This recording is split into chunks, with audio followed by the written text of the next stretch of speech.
The year is 1930 and the Great Depression has the world in a firm headlock. Unemployment rates are at an all-time high. The stock market is bleeding money and dust storms are turning day into night across the Midwest of the United States.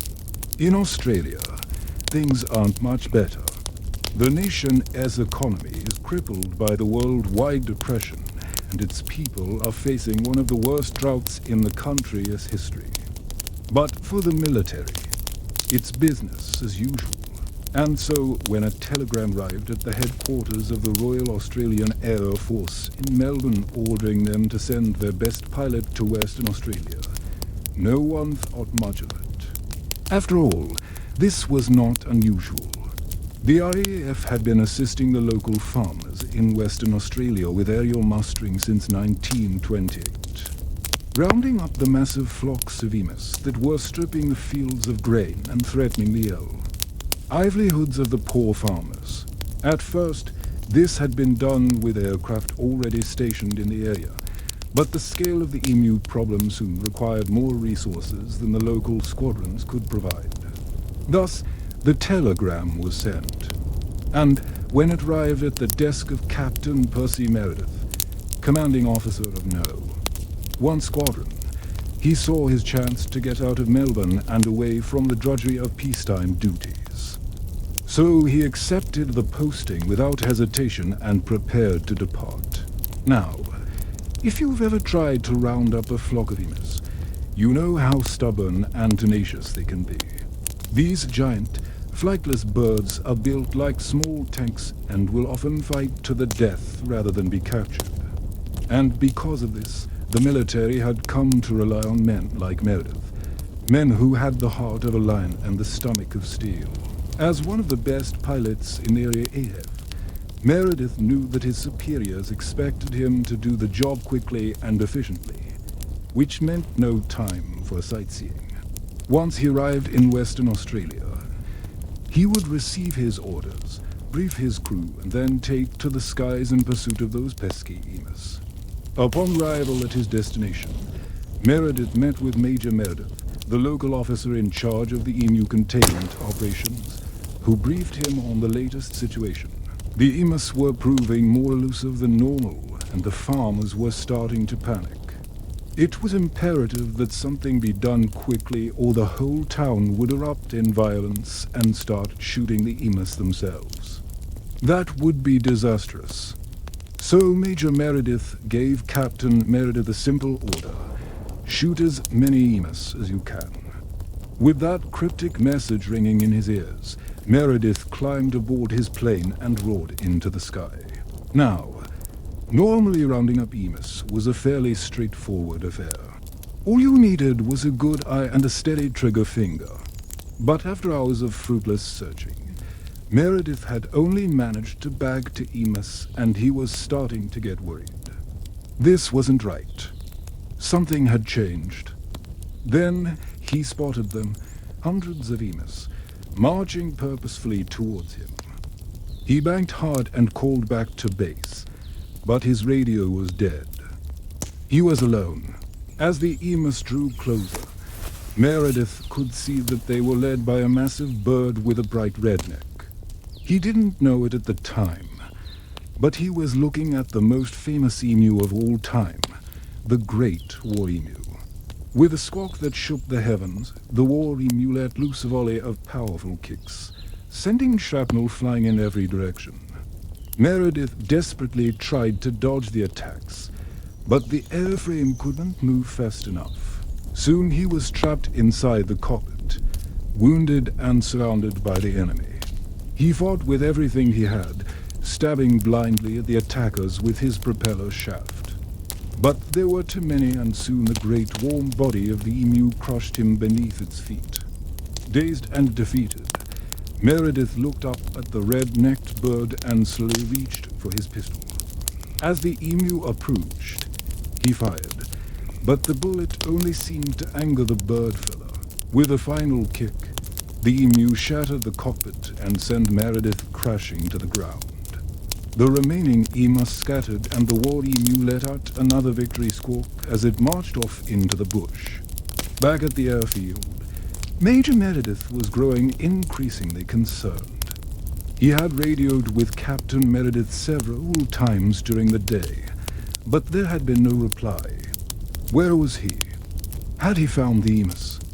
Was everything okay? Then he heard the sound of an aircraft engine approaching. It was one of Meredith's crewmen returning from a patrol. Major Meredith rushed to meet him and demanded to know what had happened. Had they found the Emus? Was Meredith still alive? But the young pilot only shook his head, tears streaming down his face. He had seen something terrible, something that would haunt him for the rest of his life. As he had been flying over the bush, he had heard a series of loud explosions, and then he had seen it, a massive bird, bigger than any emu he had ever seen before, attacking Meredith's plane. He had watched in horror as the emu tore apart the aircraft and forced Meredith to bail out. And then the bird had turned its attention to the stricken pilot and charged. The young pilot had tried to warn Major Meredith over the radio, but his cries had been drowned out by the sound of the emu squawks. Then he had seen the bird return to the airfield carrying Meredith's pistol in its beak. And then it had disappeared into the bush. Major Meredith listened to the pilot's story and felt a chill go down his spine. What kind of bird could attack a fully armed and armored pilot? What kind of animal could carry a man's pistol in its beak? As if to answer his question, the pilot pointed to the ground. Major Meredith looked down and saw the glint of metal in the dirt. He picked it up and saw that it was one of Meredith's bullets. The Emus weren't just big, strong, and stubborn. They were intelligent. They worked together. And they had a weapon that Major Meredith had never seen before: intelligence. This wasn't just another bird. This was a killer, and it had sent his best pilot to the hospital with a broken wing. Suddenly, the Major felt a surge of adrenaline. He had underestimated the emu, and now they had taken the fight to him. But he wouldn't back down. He would defeat the emu, even if it took him all day. With that, he grabbed his rifle and joined the other soldiers racing towards the bush where the battle was waiting. Hours later, the sun was setting over the Australian outback as the soldiers made camp for the night. The battle with the Emus had been fierce, and they had lost many good men. But they had also managed to kill a large number of Emus and drive the rest away from the farmlands. As the soldiers sat round the campfire, sharing stories of their valor and mourning their dead, they couldn't help but feel a sense of pride. They had faced the most stubborn, tenacious creatures on Earth and won. Little did they know that the war was just beginning. That's all for today. If you liked the video, please subscribe and leave a comment below. We'd love to hear what you think. Thanks for watching. See ya. Operation Featherstorm, Chapter 2, Rival in No Man's Land. The soldiers arrived at Camp Yilgarn just before sunset. It was a small settlement established in the southern part of the state of Queensland and consisted of little more than a supply depot and a handful of huts made from corrugated iron. A weather-beaten sign hung crookedly from the hitching rail outside the supply depot, reading "Beware of Emus." Private Alfred Jones, however, paid it no heed. Instead, he stood mesmerized as hundreds of the flightless birds came running across the plain. As the men struggled to unload the trucks, Alfie continued to watch the Emus approach. They were huge, taller than a man with long necks and sharp beaks. Their feathers were a mottled brown, perfectly camouflaging them amongst the red dirt and scrubby bushes that dotted the landscape. And they seemed relentless, thundering forward in an unending wave. "What the bloody hell are they doing?" shouted Private James O'Reilly, wiping sweat from his forehead.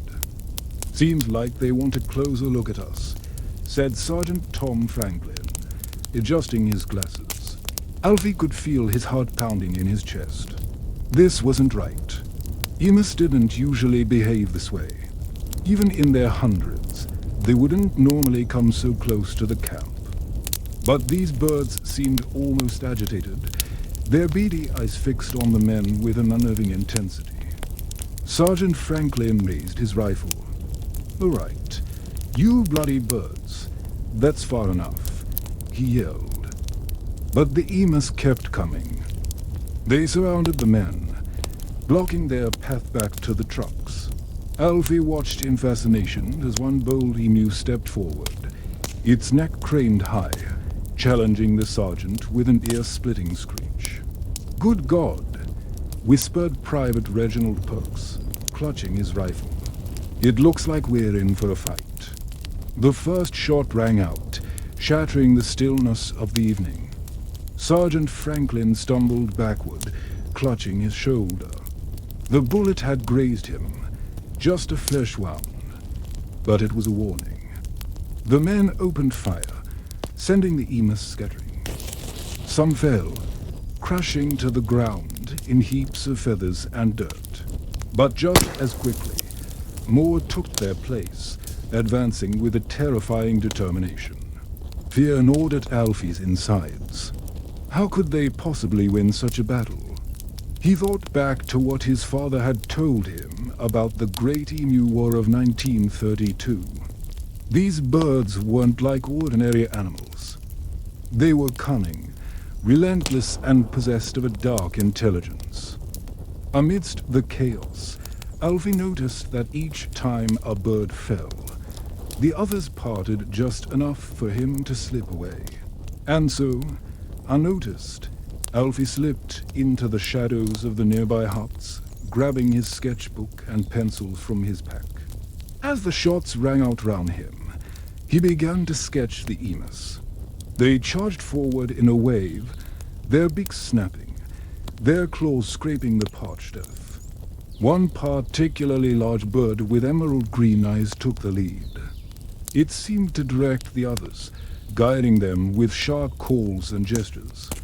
Alfie's pencil flew across the page, capturing the bird's proud bearing. Amidst the carnage, Alfie found a strange sense of calm in his art. It was a moment of clarity in the face of terror. As the night wore on, the emus grew bolder, venturing closer to the tents where the soldiers slept. Alfie watched from the shadows, his pencil scratching furiously against the paper. The next morning, the men awoke to find the camp in ruins. The emus had descended upon their supplies, tearing open food crates and trampling their tents. Bodies lay scattered round the camp, not just of the emus, but also two of the soldiers, Private Corcoran and Private Riley.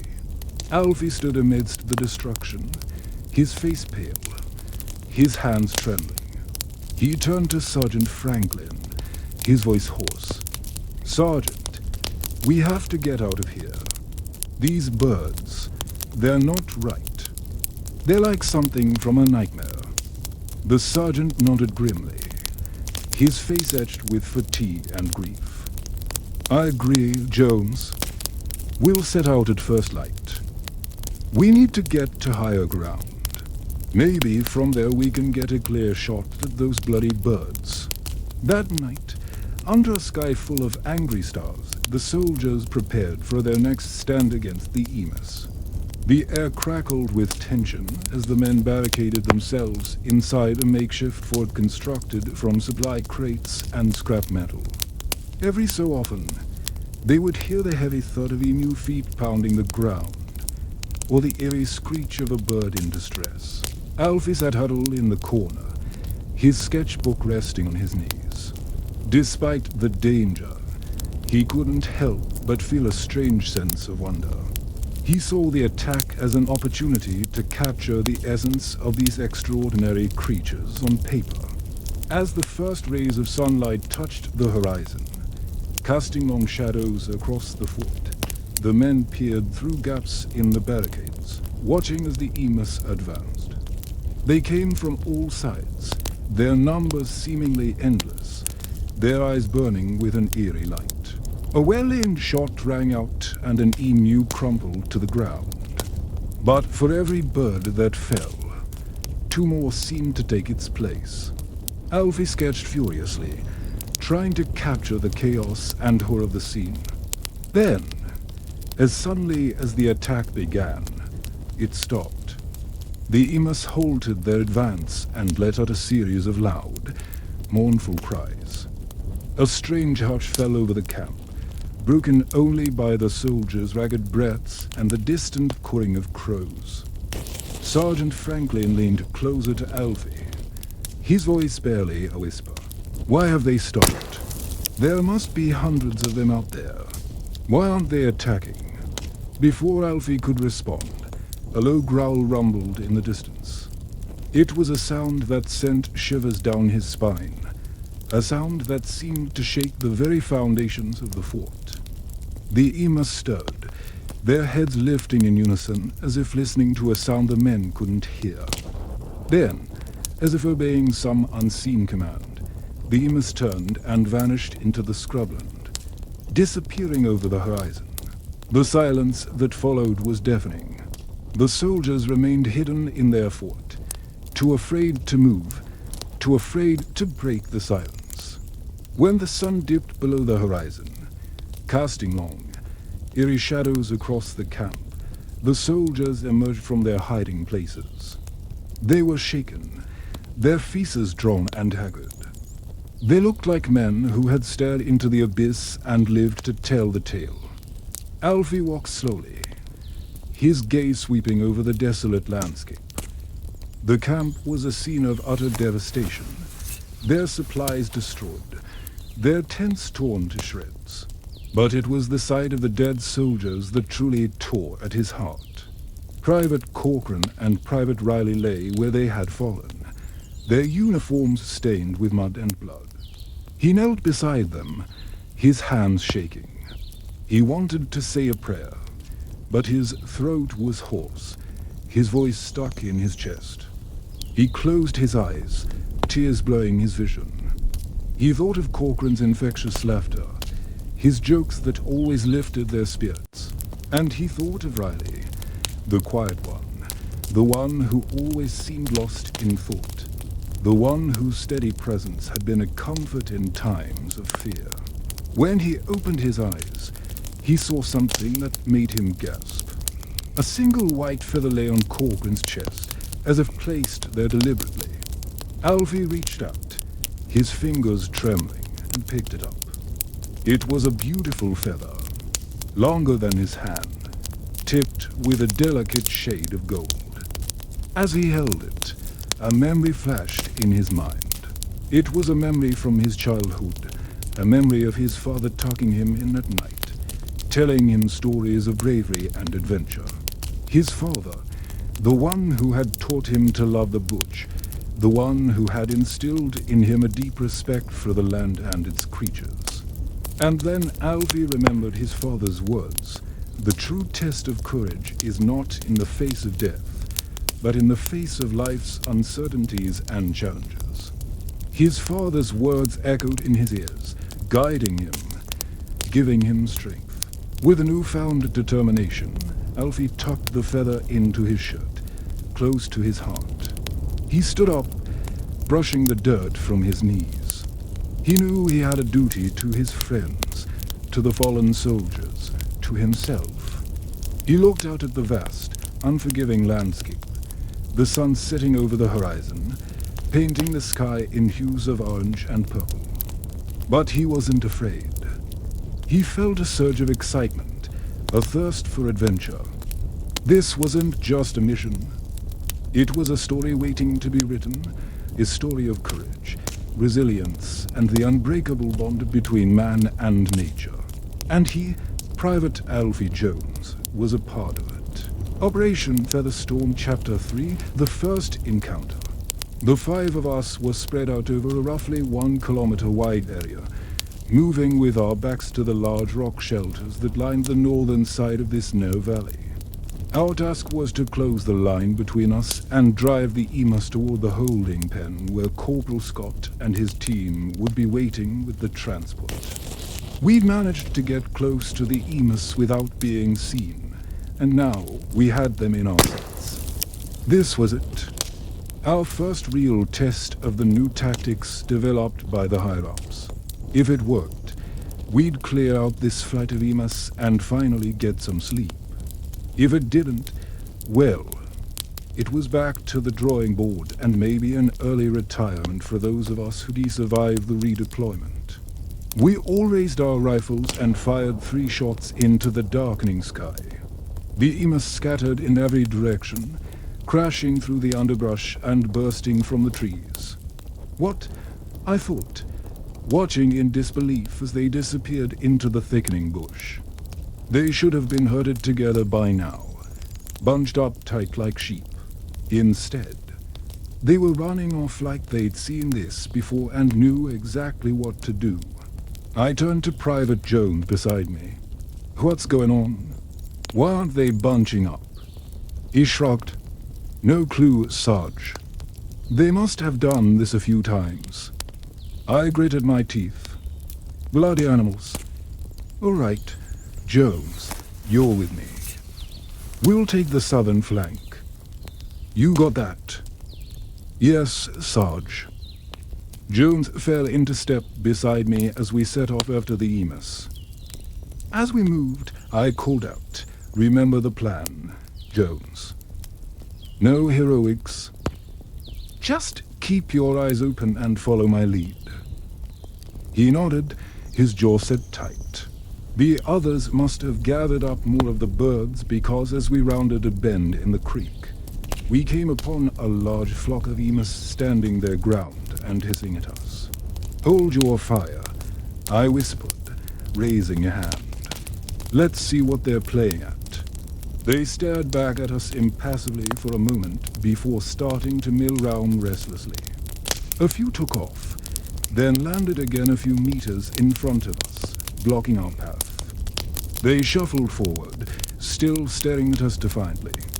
Then they veered off at a shallow angle, stopping just out of rifle range. "Come on," I muttered, frustrated. I raised my rifle and fired 2 warning shots over their heads. They stared at us, unfazed, for a moment before bursting into motion and scattering across the landscape.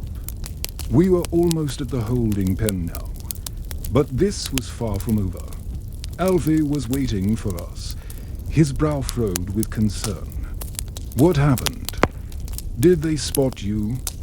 "No, they just ran off," I said, lowering my rifle. "Where are the others?" "They went that way." I pointed south, hoping they'd all head in that direction and meet up with the main flock. "Good. I want you all back here with me. We need to regroup and figure something else out." We made camp for the night, eating rations and sharing stories. Sleep was in short supply as we watched the moon climb high in the inky sky. It wasn't long before the first faint streaks of light began to appear in the east, signaling the imminent arrival of dawn. Then we heard it. A deep, resonant booming echoed across the valley. It wasn't the sound of thunder, nor the roar of a nearby waterfall. It was the unmistakable call of the emu, closer than before, vibrating in our bones and sending shivers down our spines. And then they were upon us, hundreds of them, surging forward in an undulating wave. Before I could give the order to fire, Private Jones opened up on the leading birds with his Lewis gun. Sprays of bullets tore into the flock, dropping birds left and right. But for every emu that fell, 2 more seemed to rise in its place. There were so many of them, filling the air with their raucous cries and the stench of musk and feathers. Private Clayton, his face pale with exertion, shouted above the din, "They're coming right for us, Sergeant." "What do we do?" I struggled to make myself heard above the deafening cacophony. "Hold your fire until they're close, men. We don't want to waste ammunition. My voice was swallowed by the chaos. Jones, his Lewis gun-spitting lead, yelled back, "But Sergeant, they're on top of us. We've got to do something." I saw the wild look in his eyes, the strain etched on his face. He was on the verge of panicking. I knew if he didn't pull himself together, he'd make a fatal mistake. "Jones, listen to me. When I say fall back now. Do you understand?" He nodded, his breathing still ragged, but his eyes focused. "Fall back," I shouted, dropping to one knee and firing my rifle into the advancing flock. The men fell back as planned, taking up new positions about 200 yards behind the original line. The emus poured through our abandoned positions, their harsh cries echoing round us. The leading birds were already within 50 yards of our new line when I gave the order to fire. I watched in disbelief as the emus regrouped after our initial volley, reforming into a tight, angry mouse. They shifted restlessly, their harsh cries echoing round us. Then they did something that made no sense whatsoever. The emus split into two distinct groups, each half as numerous as the whole flock had been. One group veered sharply to the south, disappearing into the dense undergrowth. The other half turned north and charged straight for us. "They're splitting the difference," I said in surprise, raising my rifle. "Take him down, men. Take him down." The soldiers opened fire, dropping emus left and right. The ground shook with the force of their landing, and the air filled with the stench of musk and feathers. This wasn't like any animal I'd ever seen. It was almost as if they were trying to outsmart us, testing our defenses and adapting their tactics accordingly. Their eyes, dark and unblinking, stared straight ahead as they charged, unfazed by the hail of bullets ripping into their midst. For a moment, time seemed to stand still. The only sound the staccato bursts of gunfire and the heavy thud of bodies hitting the ground. Then, the emus broke through our lines, scattering in all directions. I watched in disbelief as they vanished into the thick bush, regrouping after our initial volley. I couldn't believe it. They were too smart. There had to be something we could do. I turned to Alfie, who was scribbling furiously in his notepad. "What are they doing, Alfie?" He looked up, his eyes shining with excitement. "It's incredible, Sergeant. They're using hit and run tactics. They split the difference, confusing our lines of defense. Then they test us with a frontal assault. It's brilliant." I felt a surge of admiration for these magnificent creatures. They weren't just mindless beasts. They were tacticians, strategists, warriors. But that meant only one thing. We were in trouble. If they kept this up, we wouldn't be able to hold them off for much longer. We needed a new plan, and we needed it fast. "All right, Jones, you're with me. We're going to try and intercept them. See if we can't get ahead of them before they regroup." Jones nodded, his face grim. "Right. Men, let's go." As we moved through the tall grass, I could hear the distant drumming of the emus' feet on the hard ground. They were close. I could feel the vibrations in the earth beneath my feet. Suddenly, the emus burst from the trees, a wave of brown and grey feathers and muscle.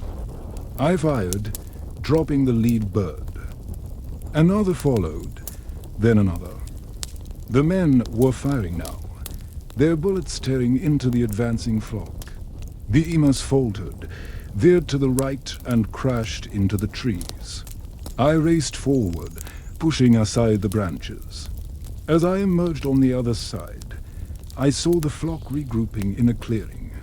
But something was different. The emus were silent now, their heads lowered, their eyes fixed on the ground. They were calm, almost docile.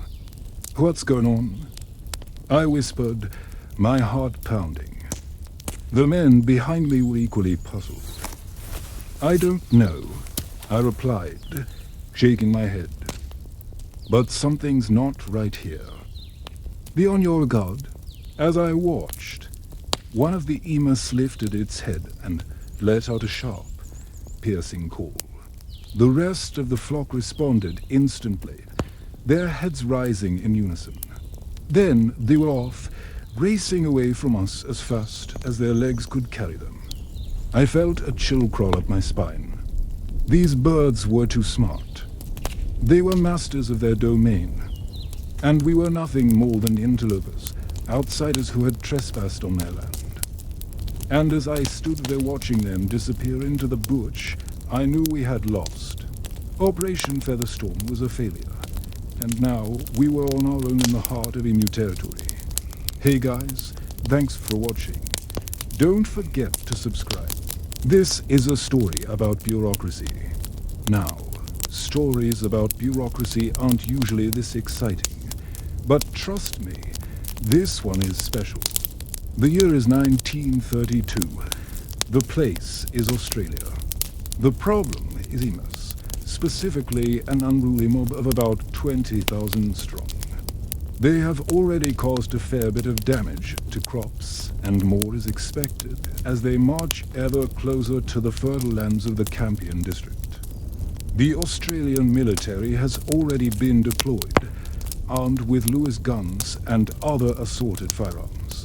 But after 2 days of shooting, all they've managed to do is anger the birds, who are now marching even faster towards their farms.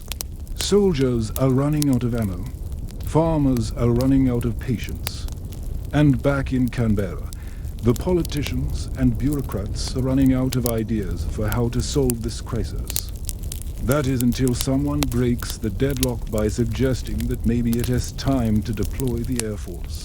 You see, while Major Meredith and his soldiers were busy running round the countryside trying to shoot the bloody birds, the military brass in Canberra had kept themselves busy with something much more productive. Filling out forms. It started with a cable sent from Melbourne to Sydney on November the 8th, 1932. This was Major Meredith's first request for assistance. In it, he asked for their support to deal with the emu situation. But when it reached the air board, they weren't interested. They replied with a single sentence, "Consider matter not engaging," end quote. Not engaging what? Not engaging how? Well, no one knows because the record has been lost to history. But whatever it meant, it wasn't good news. So on November, Meredith cabled back asking them to reconsider. He described the growing threat the emus posed to the farmers and pointed out that his men were running low on ammunition. To his surprise, the air board agreed to send help. They cabled back, advised course of action. How? This was great news, except there was just one teeny tiny problem. No one knew what the course of action should be. That's where Lieutenant Colonel Sir Frederick John Goulet comes in. You might remember him from my last video. He was the officer who organized the failed assault on the emus at Salmon Gums. But never one to let a crisis go to waste. He immediately set about drafting a plan for dealing with the birds. Now, we don't know exactly what happened next, but all of this infighting highlights the major flaw in any large organization. It can be almost impossible to get people to agree on what the problem actually is, let alone how to solve it. Take this chart, for example. The top line shows the estimated number of emus in the mob, while the bottom line shows the estimated amount of wheat they're eating each day. What does this chart tell us? I don't know. What does it prove? I couldn't possibly say. But luckily, we don't need to understand this chart at all because according to another chart, things are actually looking up. According to this one, the amount of wheat the emus are eating each day has been steadily decreasing since October. We can also see that their numbers are decreasing too, although at a much slow rate. Look, I don't know what these charts mean either, but surely they must be correct. After all, they came from the Royal Australian Air Force. So clearly, based on this very scientific evidence, the best course of action was to send a bunch of pilots out to try and scare the birds away. This memo lays out their plan perfectly. On page 1, under the heading Proposed Plan, it says propose that aircraft take off from Point Cook and proceed to Warwick, where arrangements will be made for emus to be driven into open spaces, or low-lying parts of the ground where they can be more easily attacked. Okay. Yes, let us just ignore the fact that they were planning to drive 20,000 angry birds into a small area where they can then be picked off by fighter planes. Because if that doesn't sound like a disaster waiting to happen, I don't know what does. And according to the Air Force, it wouldn't even work anyway. But hey, better to try and fail than to do nothing at all, right? And so on November 12th, 3 Wirraway biplanes took off from Point Cook and headed towards the Western District. The plan was to fly over the heads of the emus, making as much noise as possible in order to scare them away. The birds didn't budge. Next, they tried machine gunning them, which made the emus scatter, only to reform again a few hours later. By the time they finished, they had killed 7 emus and wasted hundreds of bullets. Back in Canberra, the Air Board wanted to know what had happened. In response, Gillett drafted yet another memo, this one detailing the proposed plan to attack the birds using aerial machine guns. This time, though, he added a PS. He wrote it is considered probable that attacks on the ground by motor vehicles would assist in driving birds into positions from which they could be more easily dealt with from the air. Okay, so I think I'm starting to understand what's going on here. The Air Force was so keen to find a solution to this problem that they stopped thinking like military strategists and started thinking like gamekeepers. Their goal wasn't to destroy the emu more. It was to herd them into pens. Now, imagine if you landed on this planet from another world and had to guess what these people were trying to achieve. Based on their actions, what would you conclude? These guys are fighting over which department gets to wrangle a bunch of angry, flightless birds. That's definitely what it looks like, right? But what if I told you there was another explanation? What if these documents were only a small part of a vast conspiracy involving secret societies, ancient prophecies, and government cover-ups? Sounds crazy, I know, but hear me out. If you want to learn more about that alternative history, you can check out a website. They've got thousands of articles and documents which tell the untold stories of our past. Take, for example, this letter written by Edith Clark, a sheep and cattle farmer from the tiny town of Coniva. Like many of her neighbors, she'd been watching the developments in nearby Campion with interest.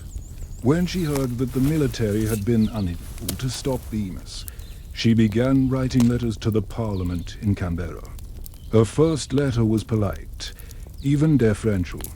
She explained that the emus were causing serious damage to the crops, and went on to suggest a possible solution, although one that was rather extreme. She wrote, personally, "I think the whole lot should be shot," end quote. Unfortunately for her, the government didn't agree. Her second letter was less polite, although still respectful. She lambasted the government for failing to act decisively, saying, "It seems to me that the military authorities are not sufficiently alive to the seriousness of the situation," end quote. But once again, the government didn't do what she wanted. In her final letter, she let rip. All pretense of politeness gone. She wrote, Your information has been most satisfactory so far.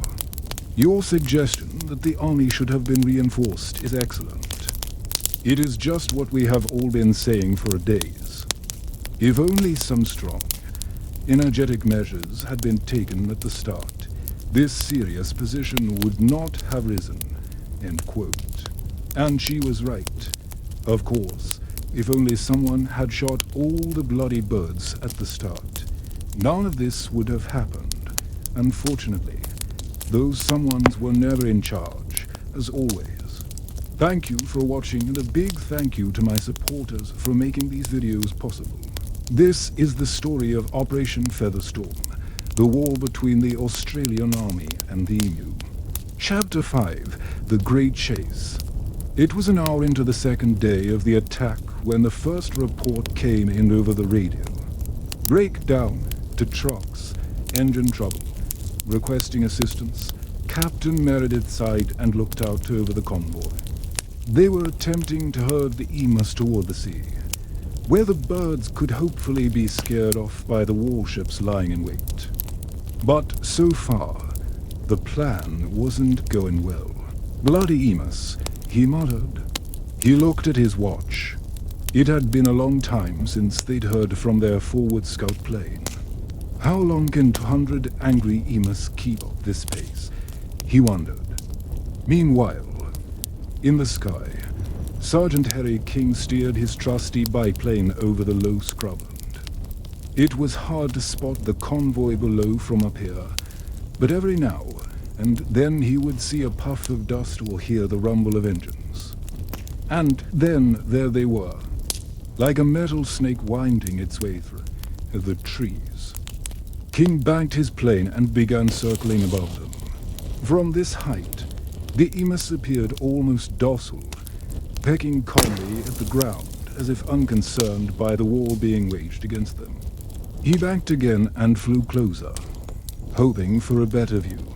The emus lifted their heads and stared back at him.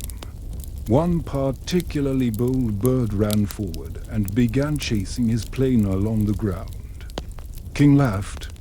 He was beginning to like this bird, who had apparently taken charge of the flock. "Looks like we got ourselves a general," he said into his microphone. "Tell the captain. Tell him we got ourselves a general." Then he flew away to rejoin the convoy. Soon enough, Meredith received King's message. He read it aloud to his men. "We got ourselves a general." A laugh went round the convoy. For the moment, their spirits were high. Maybe they weren't dealing with mindless animals after all. Just a bunch of brave soldiers led by an able commander. Suddenly, a shout went up from the front of the line. "Make way! Make way!" The driver slumped in his seat, and the truck lurched to a halt. Meredith hurried to the front of the line to see what had happened. The driver was hopping from foot to foot, waving his arms in the air. "They're breaking our bloody cars," he yelled. "They've jammed the engine. What do we do?" Meredith felt a bead of sweat trickle down his forehead. So far, they'd only managed to scare the emus into running, but that hadn't worked. If the birds didn't tire themselves out, they'd be at each other's throats soon enough. "We need to keep moving," he told the driver. "Get out of here. See if you can flag down another truck and get towed back to base. The rest of us will press on." The driver nodded dumbly and shuffled away, still muttering about the emus. Meredith turned back to the task at hand. As the convoy started moving again, he noticed the emus were beginning to tire. Their pace had slowed and many of them were lagging behind the main flock. This was good. At least they were moving. Now all they needed was a little encouragement. Just then, King flew overhead. Waving his arms, he yelled down at the emus, "Come on, you bastards, move it." And the emus did move. They broke into a run, racing along the ground toward the bush. Meredith smiled. At last, The plan was working. He raced after them, keeping up a steady pace until he reached the edge of the trees. There, he saw something that made him stop in his tracks. The Emus had vanished. Meredith walked slowly into the scrub. Broken branches crunched under his feet and the hot wind ruffled through the dry leaves. But there was no sign of the Emus. He came out the other side of the trees and stopped, dumbfounded. The convoy was nowhere to be seen. In fact, there was not a single soul in sight. Meredith looked back at the bush. Where had the Emus gone? How could 200 large birds simply disappear into the scrub? He pulled out his whistle and blew.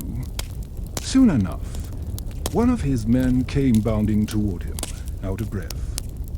"What's happened, sir?" "Where are the Emus?" The soldier shook his head.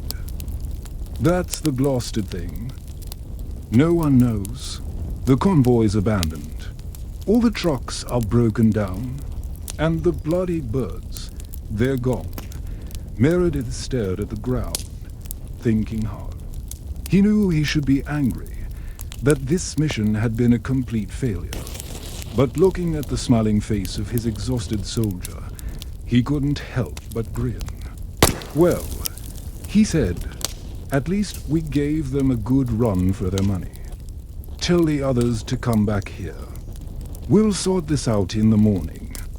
And bring some more oil with you, would you?" The soldier saluted and hurried away. Meredith watched him go, then turned back to the scrub. The Emus had put up a good fight, but they'd won this round. In the end, it was Major Meredith who became known as General Featherfoot, not because he was afraid of the Emus, but because he seemed to have a sixth sense for their movements. Whenever he thought they might appear, they did. When he believed they'd fled, they returned. Meredith began to understand that these birds were not easy prey. They were intelligent, organized, and brave. So why? He wondered, were they attacking his convoy? Had they always lived here? Or were they driven mad by something? The answer came when Meredith met with Colonel McCulley and Major Meredith. They sat together in the back of a truck, sipping lukewarm tea and eating stale biscuits. It was obvious that the attack on the railway had failed, and the three officers knew they had to come up with a new plan. McCulley took a deep breath and spoke first. "We know that the Emus are causing damage to the railways, but why are they doing it?" Meredith shrugged. "That's the question we've all been asking. I think they're protecting their territory. All those years of peace, they never had to worry about anything like this before. But now we're here, right in their homeland, and they're doing what they can to get rid of us." McHenry nodded slowly. "It makes sense," he said, "but we can't let them win. We have to do something." "I agree," said McCulley. "But what?" Then suddenly, a wild grin spread across Meredith's face. "I think I have just the thing." As the sun rose the next morning, the Emus were at it again. The piercing squeal of metal on metal echoed through the camp. The soldiers rushed out of their tents to see what had happened. Sure enough, the Emus had attacked again, stealing the army supplies. Meredith stood watching the birds. He had a plan. He wanted to lure the Emus away from the camp, somewhere where they could be trapped. His team set to work cutting down trees and building fences. By the end of the day, they had constructed a large pen made of logs and wire netting. It was perfect. All they had to do now was lure the Emus inside. But how? Meredith sat on a log, scratching his head. The answer came to him quite by accident. He heard a loud crash in the camp and hurried to the noise. A soldier was standing next to a smashed supply wagon, staring at the ground with wide eyes. "You did it again," said another soldier, shaking his head and chuckling. "You know you're gonna get into trouble for this." Meredith watched as the Emus paraded round the wagon, pecking at the ground. An idea sparked in his mind. "Get someone to drive this wagon to the fence," he said. "And don't stop until the Emus follow it there." The soldier saluted and ran to tell the others. Soon enough, a truck rumbled to life and began driving toward the pen. The Emus scattered, then fell into line behind the wagon. Meredith followed them, keeping a close eye on their movements. The plan was going perfectly. When the Emus reached the fence, Meredith and his men were waiting for them. The soldiers closed in on the birds, herding them into the center of the pen. Meredith watched, a smile spreading across his face. This was it, the end of the Great Emu War. Then the smile faded. The birds huddled together, staring at the soldiers. And in the middle of the crowd stood General Featherfoot. The emu looked at Meredith, then burst into the air and flew over the top of the fence. Meredith gaped after them, then turned back to the pen. All the birds had flown away. He looked up at the sky. The Emus had won this round, but the war was far from over. To watch the next chapter of Operation Featherstorm, click here. And to see the full series, click here. Yes, I remember those days well. You know what I mean. You're chilling in your room, sipping some hot cocoa, gazing out at the snow falling softly and gently outside. Suddenly, a bolt of lightning flashes and rumbles of thunder shake the house. And then it hits you. It's not snow. It's a blizzard. It's one of the worst blizzards you've ever seen. You might be asking yourself, why am I telling you this? Well, because I want you to know that we're in for a wild ride with Operation Featherstorm. Chapter 6, Dispatches and Disillusion. Our story begins with Meredith hunkered down in her makeshift bunker, trying to make sense of the disaster unfolding around her. But fear not, intrepid viewers, for she is a woman on a mission. A mission to write up dispatches for HQ so glowing and so full of optimism that they make a Hallmark movie blush. Yes, even as the situation on the ground is going from bad to worse, Meredith is busy crafting a rosy narrative for her bosses back home. As the wind howls outside and the snow piles up, Meredith writes about the excitement of being in the field, the thrill of the blizzard conditions, and the camaraderie of her fellow researchers. She paints a picture of a scientific adventure gone by, highlighting the importance of their work and the bravery of the team. She even finds time to gush about the beauty of the winter wonderland around her, making sure to mention the crisp air, the sparkling snow, and the stunning vistas, as if nobody else is freezing their butts off and nobody else can see past the whiteout conditions. Of course, Meredith is not just writing for her own amusement. No, siree. She is also trying to win over the hearts and minds of the public. That's right. She's penning articles for the local newspaper, the Daily Bugle, that are so heartwarming and inspiring, they would make Norman Rockwell blush. She writes about the dedication of the search and rescue teams, the generosity of the local residents, and the resilience of the human spirit. She even manages to find a silver lining in the blizzard, suggesting that it has brought the community together and created a sense of unity and purpose. Meanwhile, back at the ranch, Alfie is busy writing his own story. But he's not writing for an audience.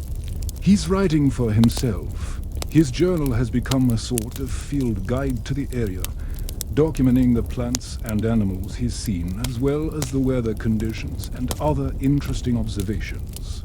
He's even started sketching some of the birds he's encountered, no doubt impressing even Da Vinci with his artistic skills.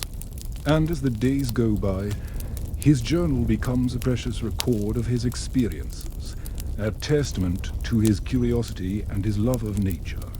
But not everyone is finding solace in their writing.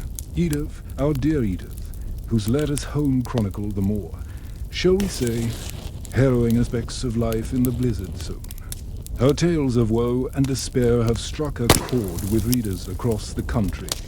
People are writing to her from all over, sharing their own stories of hardship and offering their support and admiration. Who would have thought that the bleakest days of Edith S. life would have brought her the most readers? I guess sometimes life really does imitate art, or maybe the other way round. As the storm rages on, the tension builds. Meredith's dispatches become more and more desperate, the search for supplies more and more frantic.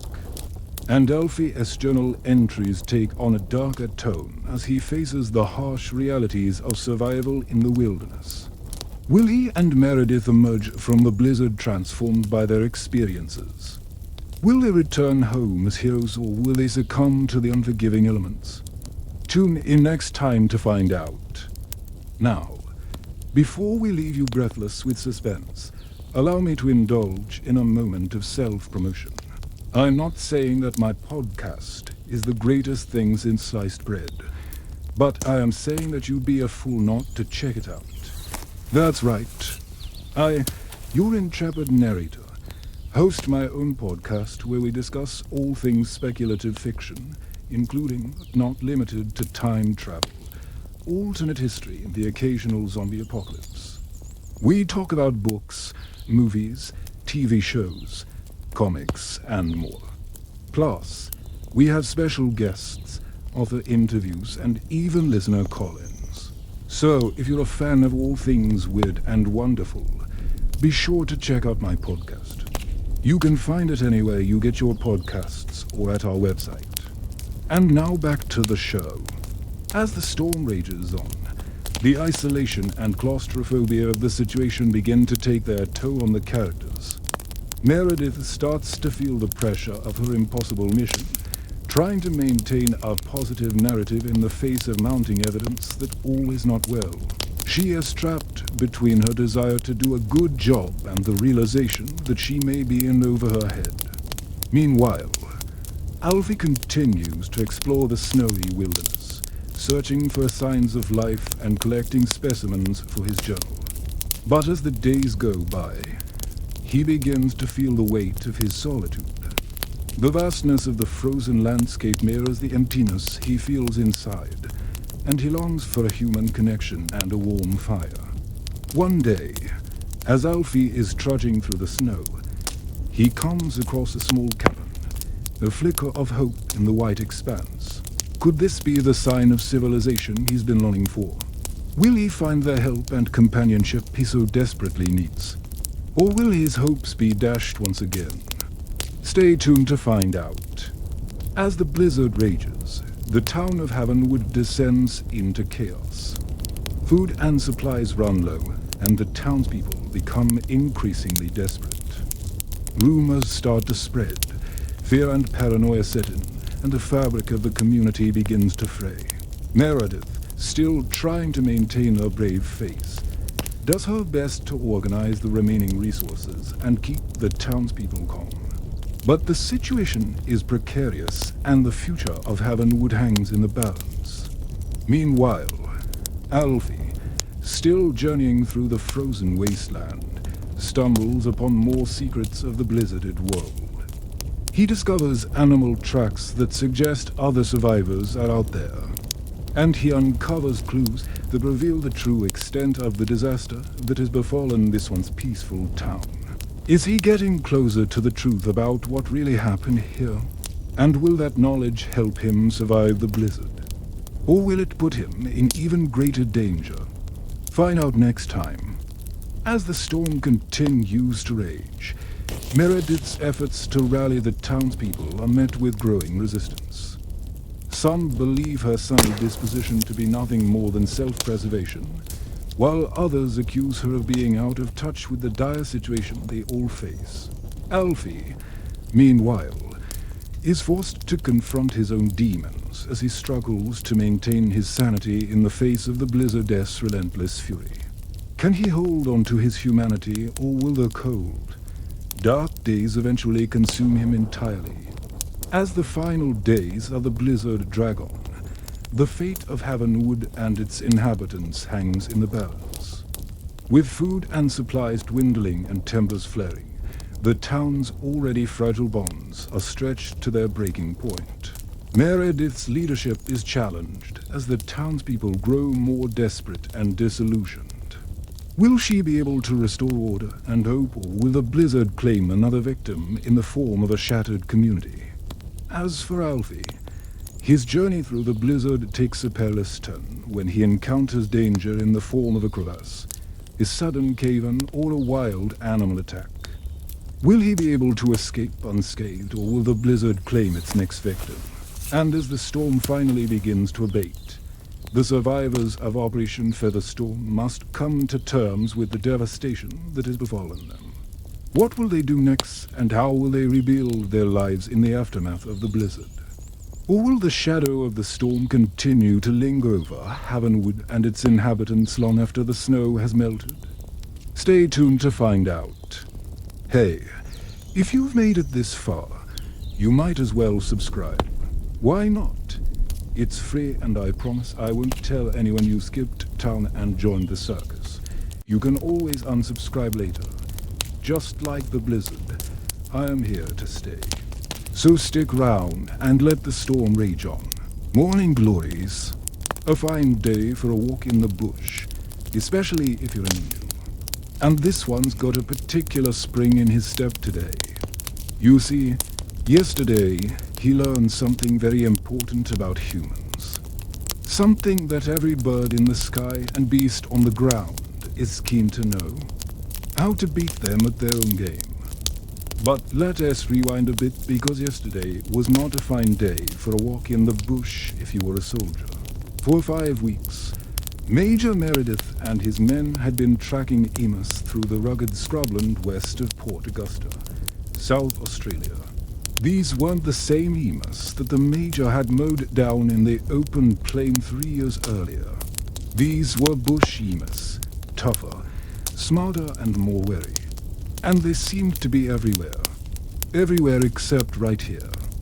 As Meredith stared at the ground, a bird dropping plopped onto his boot. He looked up just in time to see a big brown shape disappear over a rise. "Damn elusive buggers," he muttered, more to himself than anyone else. He turned to his second-in-command, Lieutenant Alfred Williams, known as Alfie to his mates and as Bird Brain to the Major, thanks to his almost supernatural understanding of avian behavior.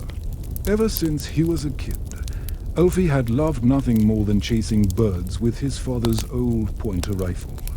It made him one of the best shots in the army, but also gave him an insight into how animals think. "They're onto us, sir," Alfie said, nodding toward the droppings on the ground.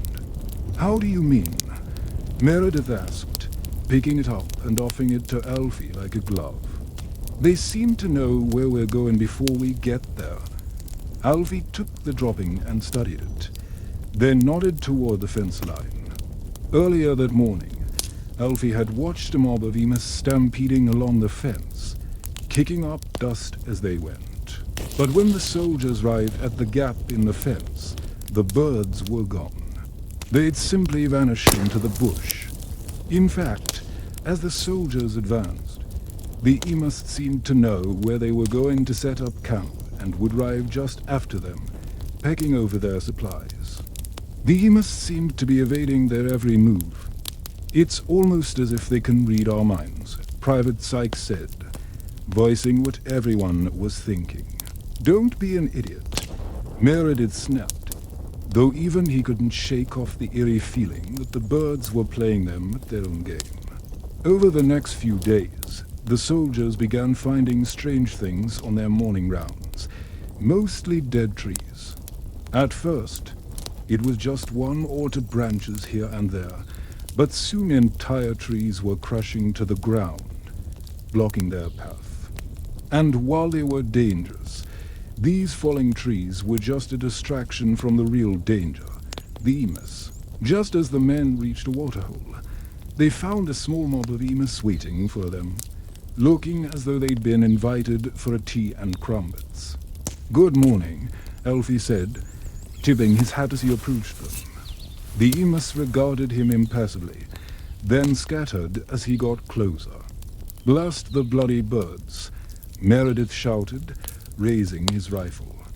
The next morning, the soldiers found another tree on the ground.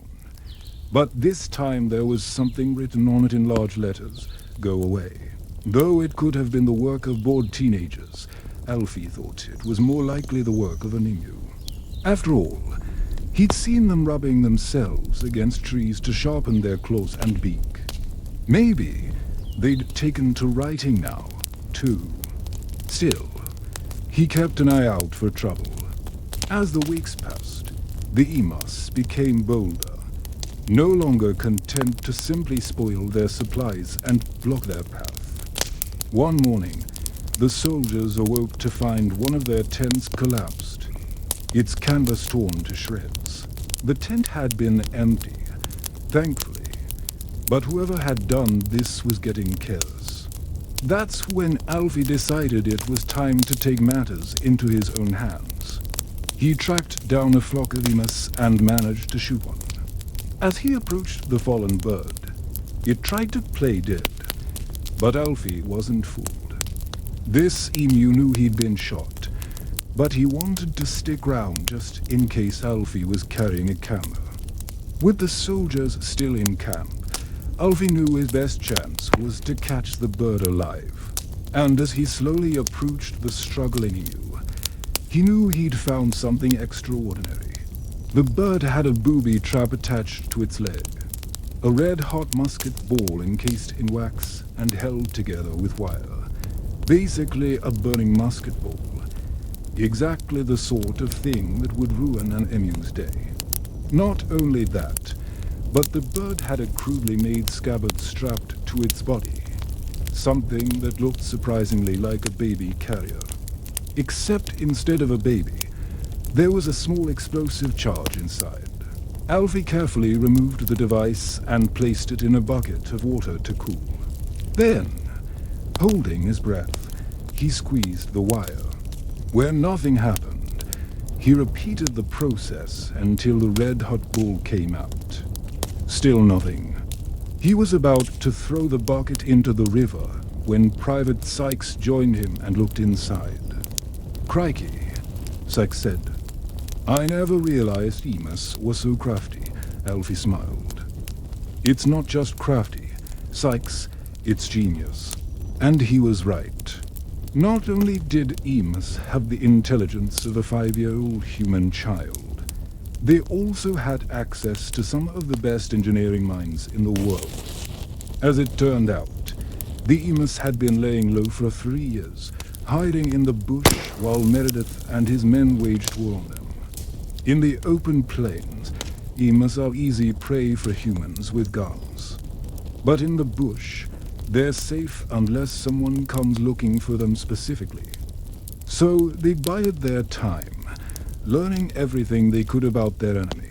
You see, when humans move through the bush, they follow trails, animal tracks, broken branches, anything to help them keep on track.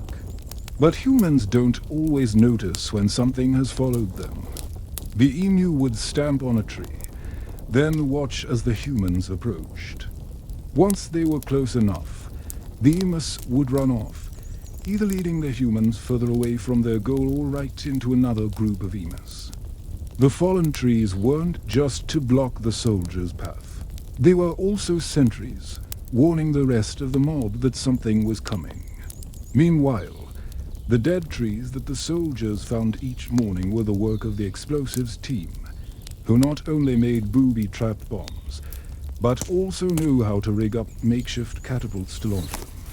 And it wasn't just the explosives team that had been hard at work during those 3 years. Emus can lay up to 13 eggs per year, which means that in 3 years, a single breeding pair can have dozens of offspring. And unlike their smaller relatives, the tinnimus, These little emus grew up fast. By the time they were 6 months old, they were nearly full size and strong enough to flee from predators. So by the time Meredith and his men arrived, there were thousands of emus in the area, twice as many as there were in 1932, when Meredith had first come to the region. And these birds had grown up listening to stories about the giant monsters with guns that occasionally stomped through their home. So naturally, they'd spent the last 3 years honing their booby trapping and bomb-making skills. All of which meant that when Alfie found that first booby-trapped emu, he knew the war had turned. He shared his discovery with the others, and finally the penny dropped. They've been teaching each other, Alfie said, watching the emus scamper around him. They're passing on knowledge from one generation to the next. Meredith shook his head. Well, I'll be damned, he said, looking at the bucket full of explosives. Seems like we've met our match, so that's it for this episode. What do you think? How would you deal with a mob of highly intelligent, booby-trapping emus? Let me know in the comments. Thanks for watching. Alfie awoke to find himself lying on a stone ledge overlooking a vast and terrible chasm. Below him, the landscape stretched away in all directions, an ochre desert broken only by the occasional stunted tree and an abandoned shack with its corrugated iron roof caved in like a broken skull. There wasn't a cloud in the sky. An unrelenting sun beat down from above, warping the air into shimmering waves. And yet it was not hot. In fact, it was freezing cold. Something brushed against his leg. Alfie jumped and swatted at the air. A small bird landed on the ledge beside him, perched close enough that he could make out the individual feathers on its head. It cocked its head and stared at him inquisitively for a moment before taking off again.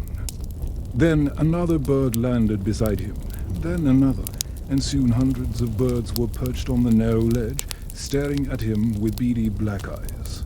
As one, they rose into the air, forming a swirling vortex above him.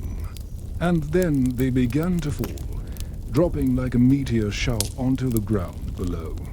Alfie closed his eyes, expecting flesh to be torn and blood to spill.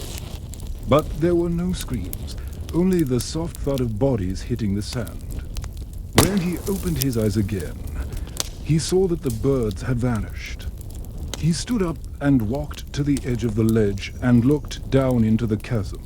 There on the ground below, lying in neat little piles, were the bodies of thousands of birds. He stood there for a long time, watching and waiting, but nothing happened. Just as he began to think that perhaps this was the end, that maybe this was the purpose of the feather, a small figure emerged from behind a rock. It was a girl. She walked slowly towards him, stopping every few steps to peck at the sand. Behind her came two larger figures, a male and a female. As they drew closer, Alfie realized that they were emus. "You woke them up," the female emu said. Her voice was raspy and dry like dead leaves. "You killed them all," Alfie whispered. The emu shook her head. "No, child. That was their fate. You only hastened it." She gestured with her beak for him to follow her and led him through the skeletal trees to the abandoned shack. Inside, the walls were covered in strange symbols, and the air hung heavy with the smell of decay. In the center of the room was a large rock monolith, and round it were gathered all the birds from earlier, the ones that hadn't fallen to their deaths. They stared at him with accusing eyes. Then, to his horror, the rock monolith began to glow. The light intensified until it was blinding, and when he could see again, the birds had vanished and he was alone in the room with the emus. "What is this place?" he asked. The male emu stepped forward. His face was solemn. "This is a parliament of birds, and we have been waiting for you, Alfie Solomons." "Waiting for me? Why? Because we have questions for you, the female emu said. Questions about the humans. Why do they come here? What do they want with our sacred grounds? Alfie shrugged. I don't know. Some of them come seeking knowledge. Others just want to cause destruction. And some, I think, are simply lost. Lost, the male emu echoed. Perhaps that is what we are, lost. Lost in the vastness of the sky, the endless blue above us, the endless sand beneath our feet, lost without purpose. He spread his wings and let out a piercing screech. But you, little one, you are different. You are one of us, yet not one of us. You carry our blood in your veins, but you walk on two legs instead of four. You speak in words instead of squawks. Tell us, why do you walk between two worlds without belonging to either? Alfie thought about answering, but then decided that the truth would only bring more pain. Instead, he lied. The humans, they have banished me from their society because I am too wild. And you birds, you have rejected me because I am too tame. The male emu shook his head. That is a sad tale. Little one, and perhaps a true one. But if it is, then you are indeed lost. For what is a creature who belongs to neither earth nor sky, neither bird nor man? A creature who walks alone in the burning desert with the ghost of a feather in his pocket. The female emu placed a wing on his shoulder. But perhaps there is still time for you to find your way. Perhaps you can still choose which path to follow. Perhaps you can still become something more than the sum of your parts. Something greater than man or beast. Something truly free. Alfie looked up at her, his heart pounding. How? How can I do that? The female emu leaned closer and whispered, by embracing the feather, by becoming one with the wind. She stepped back and gestured with her beak towards the rock monolith. It is the key to everything, the source of all power. If you embrace the feather, you can command the wind. With the wind at your back, you will be unstoppable. You will be a god among men. And even the birds will sing your praises for eternity. She spread her wings wide and let out a triumphant cry. So what will it be, Alfie Solomons? Will you reject the feather and walk alone in the burning desert? Or will you embrace it and claim the powers it holds? The choice, my friend, is yours. Her words echoed in his ears as Alfie approached the rock monolith. His hand trembled as he reached out to touch it. Suddenly, he stopped. He closed his eyes and took a deep breath. He could feel the weight of the feather in his pocket, the same feather he had found in the cave earlier. It had been with him throughout his entire adventure, guiding him, protecting him. He thought of all the things it had seen, all the secrets it held, and he knew that to embrace the feather would be to embrace the past, to embrace the history of the birds, to become part of their world. To lose himself in the endless blue sky or the burning sands below. And with that realization came fear. A primal fear that had nothing to do with the emus or the rock monolith or any of the other nonsense they had spoken of. It was a fear that came from within him, from the depths of his soul. And it was the fear of death, the fear of losing everything, the fear of forgetting who he was. Alfie opened his eyes and looked at the emu. He could see the hope in their faces, the hope that he would embrace the feather, the hope that he would become one of them, the hope that he would save them. But he couldn't do that, not only because he didn't want to lose himself, but because he knew that if he did, the birds would never forgive him. They would never forget what he had done. He thought of the countless birds he had killed, the countless lives he had destroyed, and he knew that there was no hope of redemption. He was a killer, And no amount of pretty words or empty promises would ever change that. With a heavy heart, Alfie turned away from the monolith and walked out of the shack. As he stepped outside, he felt the wind on his face, the same wind that had carried the birds across the sky for generations. And he knew that he could never fly with them again. He was a creature of the earth, bound to the ground by his own free will. The sun beat down on his back as he walked away from the parliament of birds, leaving behind the endless blue sky and the burning sands below, leaving behind the ghosts of feathers and the memory of dreams.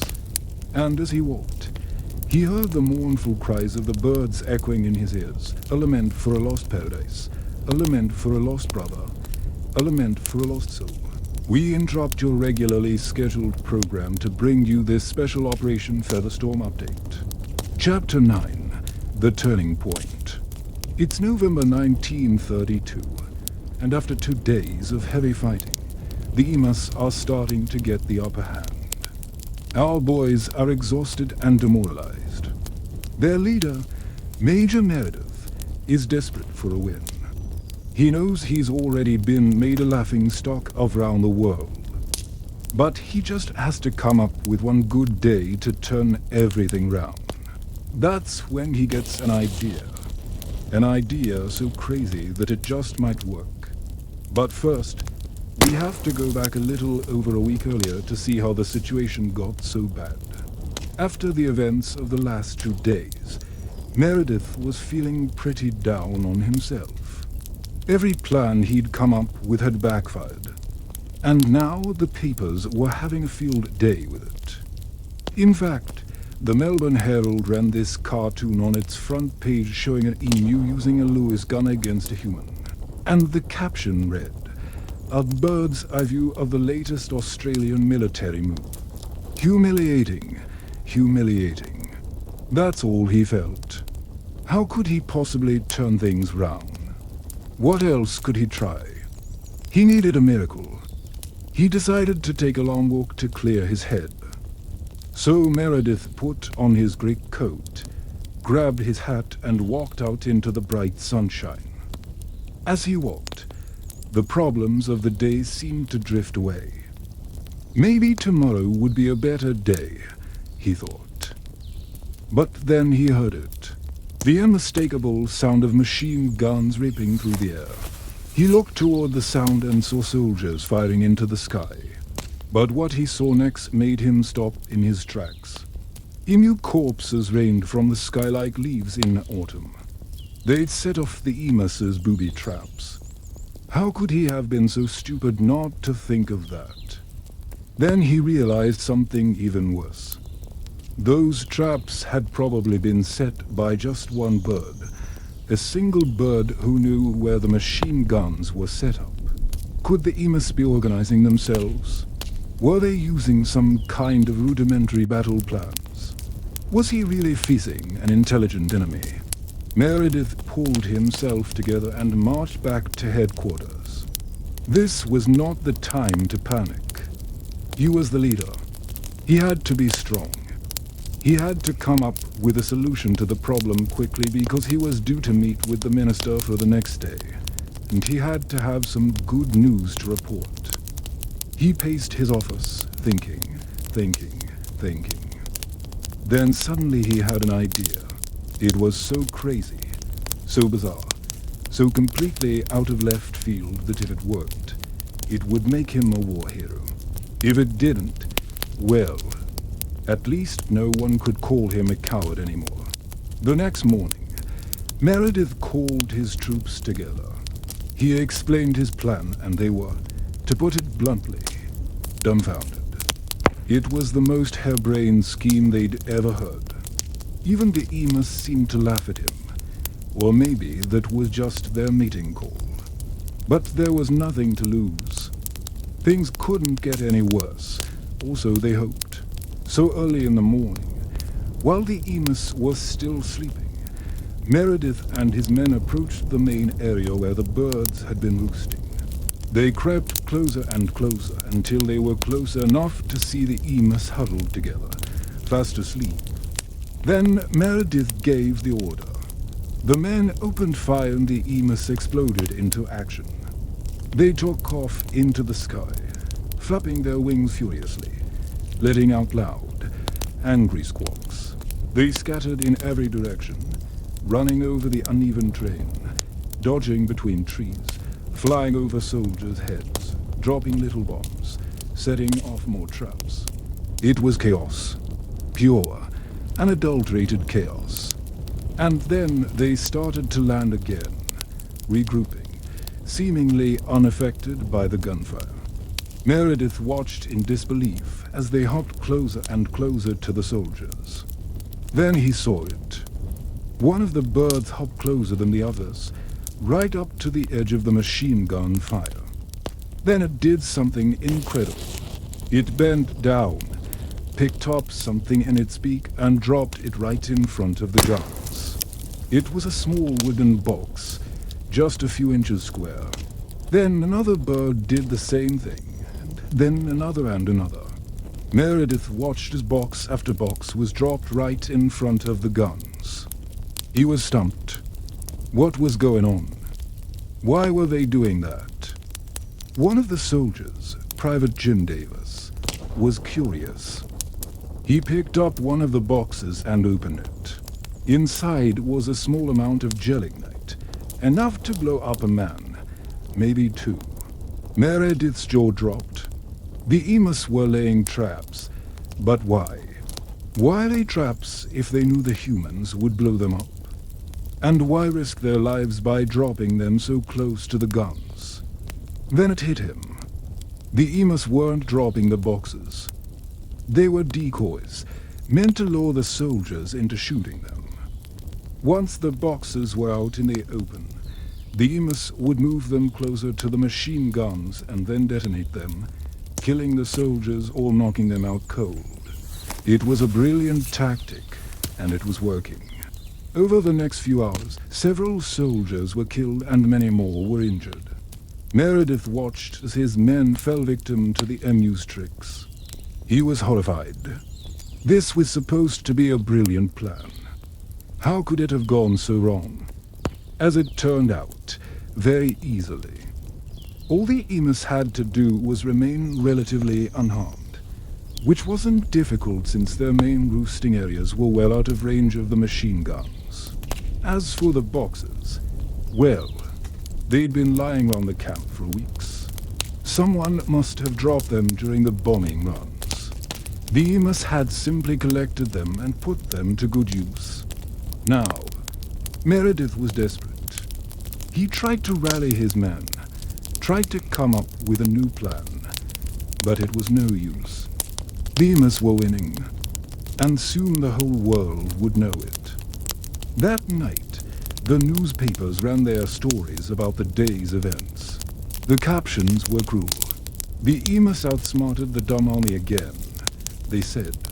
The lethal birds give the military the bloody nose.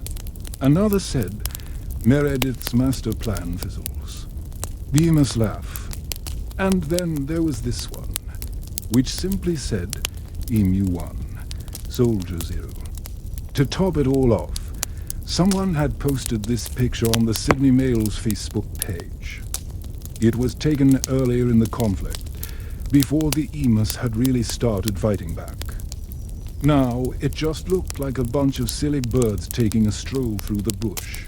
Except those birds weren't silly, and this wasn't a stroll. It was a massacre. After reading the paper that night, Meredith began to unravel. He paced his room, unable to sleep. His mind raced, trying to come up with a new plan, a winning plan. But nothing came to him. He was stumped. Then he started to sweat. His heart raced. He felt like he was back in the trenches, back in the muddy, blood-filled hell of World War I. But this was different. This was his own personal hell. He was trapped in a nightmare of his own making. He looked out the window. The moon was full, casting an eerie glow over the battlefield. In the distance, he could hear the Emus calling, taunting him. They were the trench ghosts of his past, the specters of war, here to haunt him once again. He couldn't beat them. They were too smart, too quick, too cunning. He was a failure. He had failed his country, failed his man. All he had to do was hold on a little longer, just a few more days, and reinforcements would arrive. With their help, he'd wipe out the birds once and for all. Or so he told himself. But deep down, he knew the war was lost. He was fighting a losing battle against birds, and soon the whole world would know it. And so ends Chapter 9 of Operation Featherstorm. What will happen next?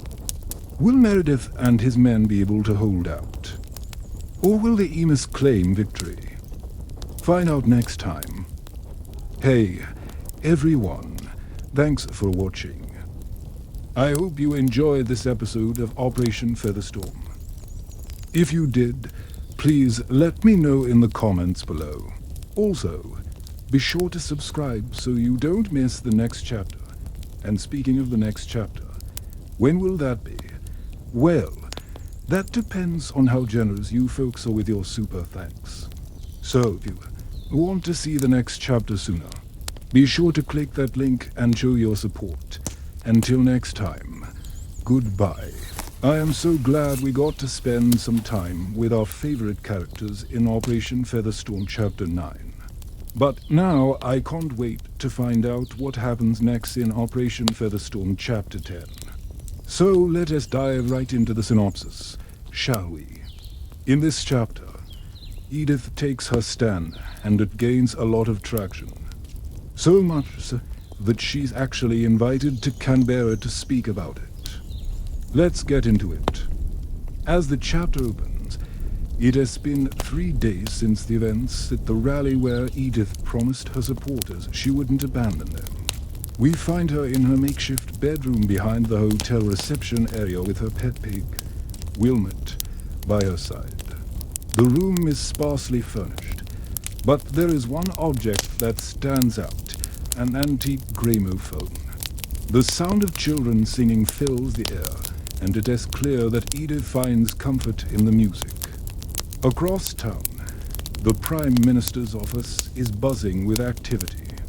His senior staff are gathered there, and his Chief of Staff, Michael, is doing his best to dismiss the ongoing protests as insignificant.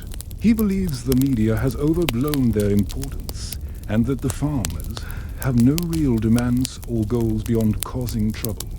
However, the minister responsible for agriculture, David, disagrees. He recognizes the seriousness of the situation and expresses concern that things could escalate if the farmers' demands aren't met. In a surprising turn of events, the Prime Minister announces that he wants to meet with the farmers' leaders. Everyone in the room is taken aback by this decision, especially Michael, who believes the Prime Minister is making a mistake. At the protest site, tensions are high as news of the Prime Minister's planned meeting with the farmers spreads. There is a sense of excitement and anticipation among the protesters, but also fear of what might happen next. Some worry that the police will try to arrest Edith, or that the government will try to bribe the farmers into ending their protest. The atmosphere is tense as everyone waits to see how the situation will unfold. Edith is called to the front of the crowd and told about the Prime Minister's offer to meet with her. She refuses the offer, though, believing that the government's only goal is to arrest her. She knows that if she accepts the invitation, she'll be walking straight into a trap. The next morning, Edith wakes up before sunrise and decides to take a walk along the riverbank.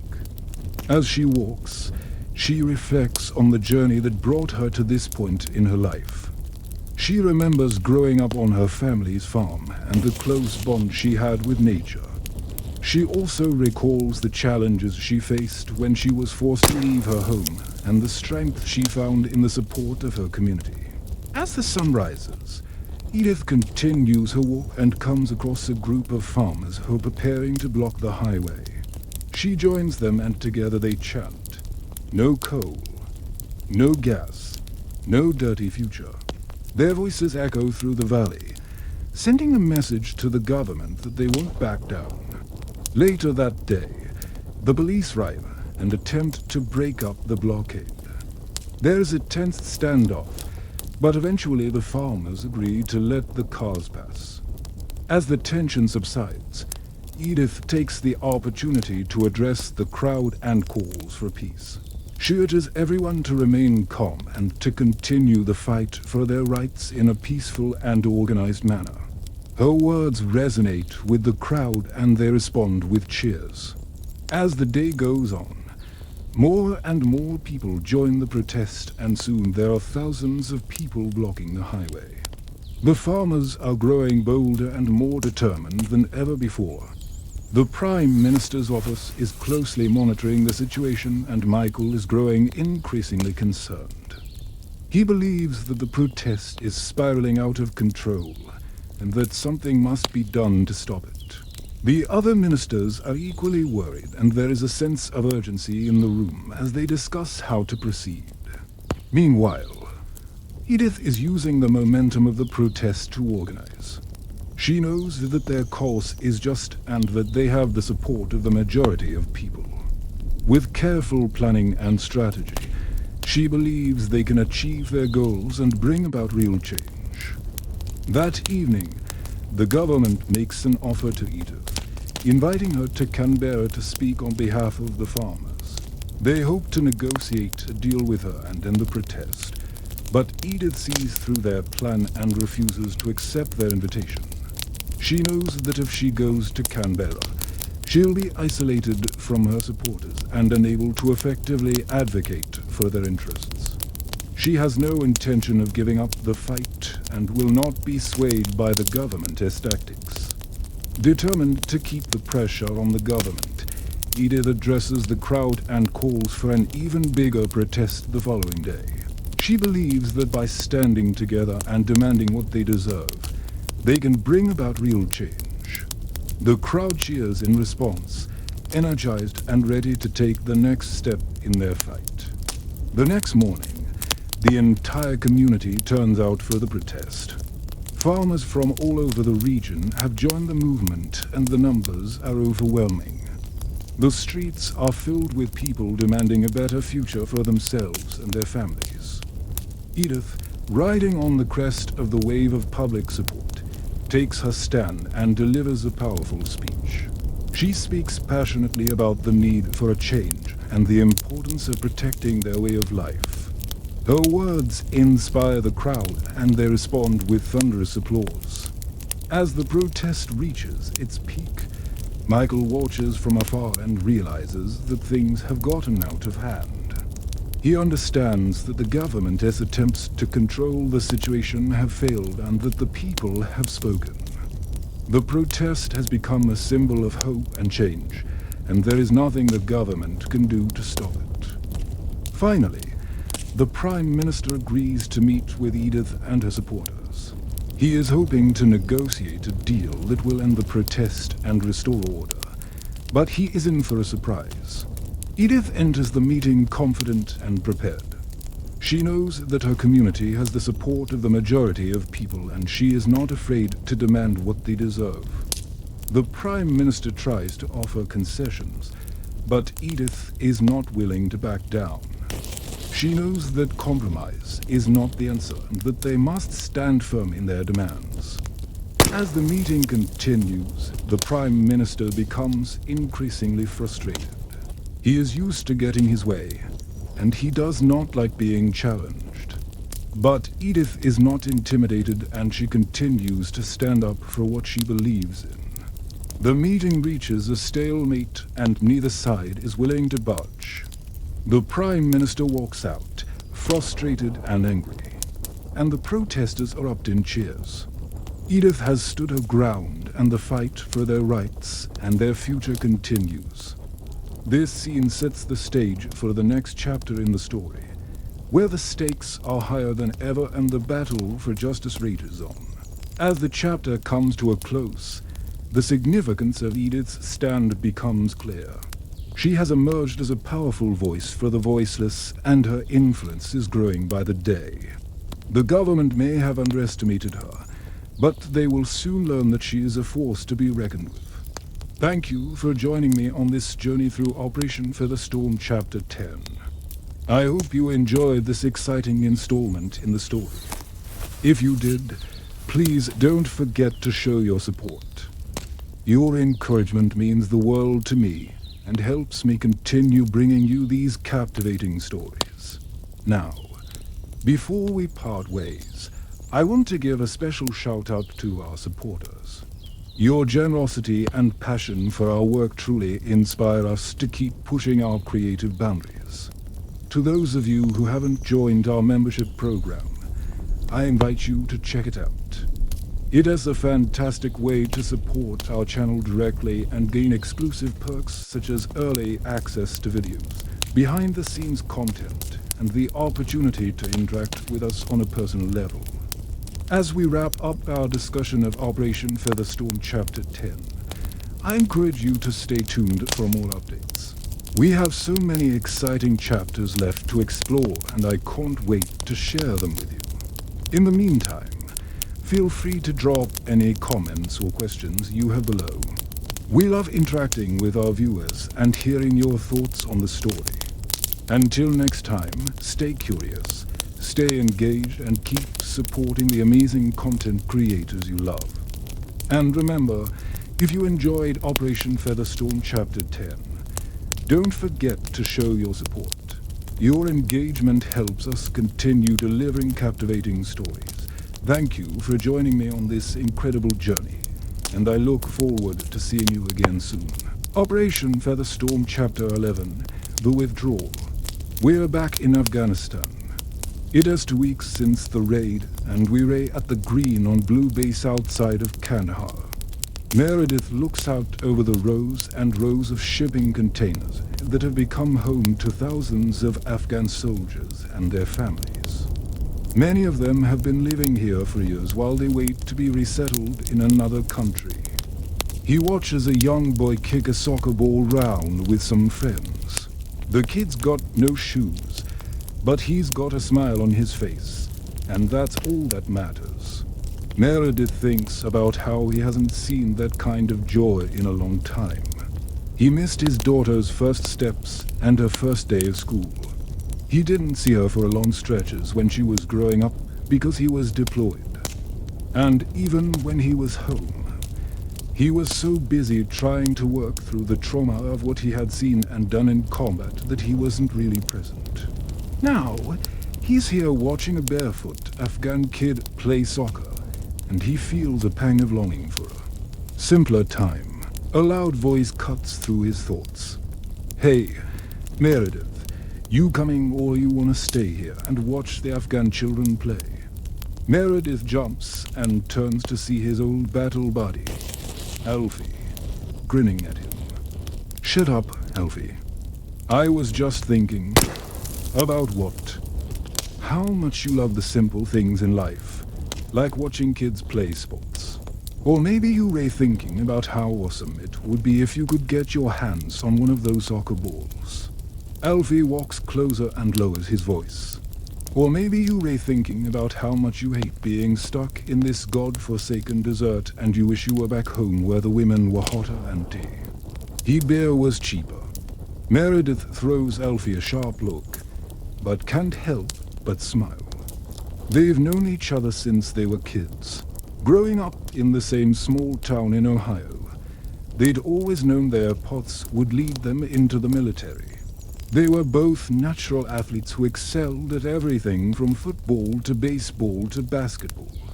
But once high school was over, their lives diverged. Alfie went into the Marines and Meredith joined the army. They both became infantrymen and eventually they ended up in the special forces together. But despite their bond, Meredith knows that Alfie isn't cut out for this life. He loves the camaraderie and the sense of brotherhood that comes with being a soldier, but he hates the danger and the constant threat of death.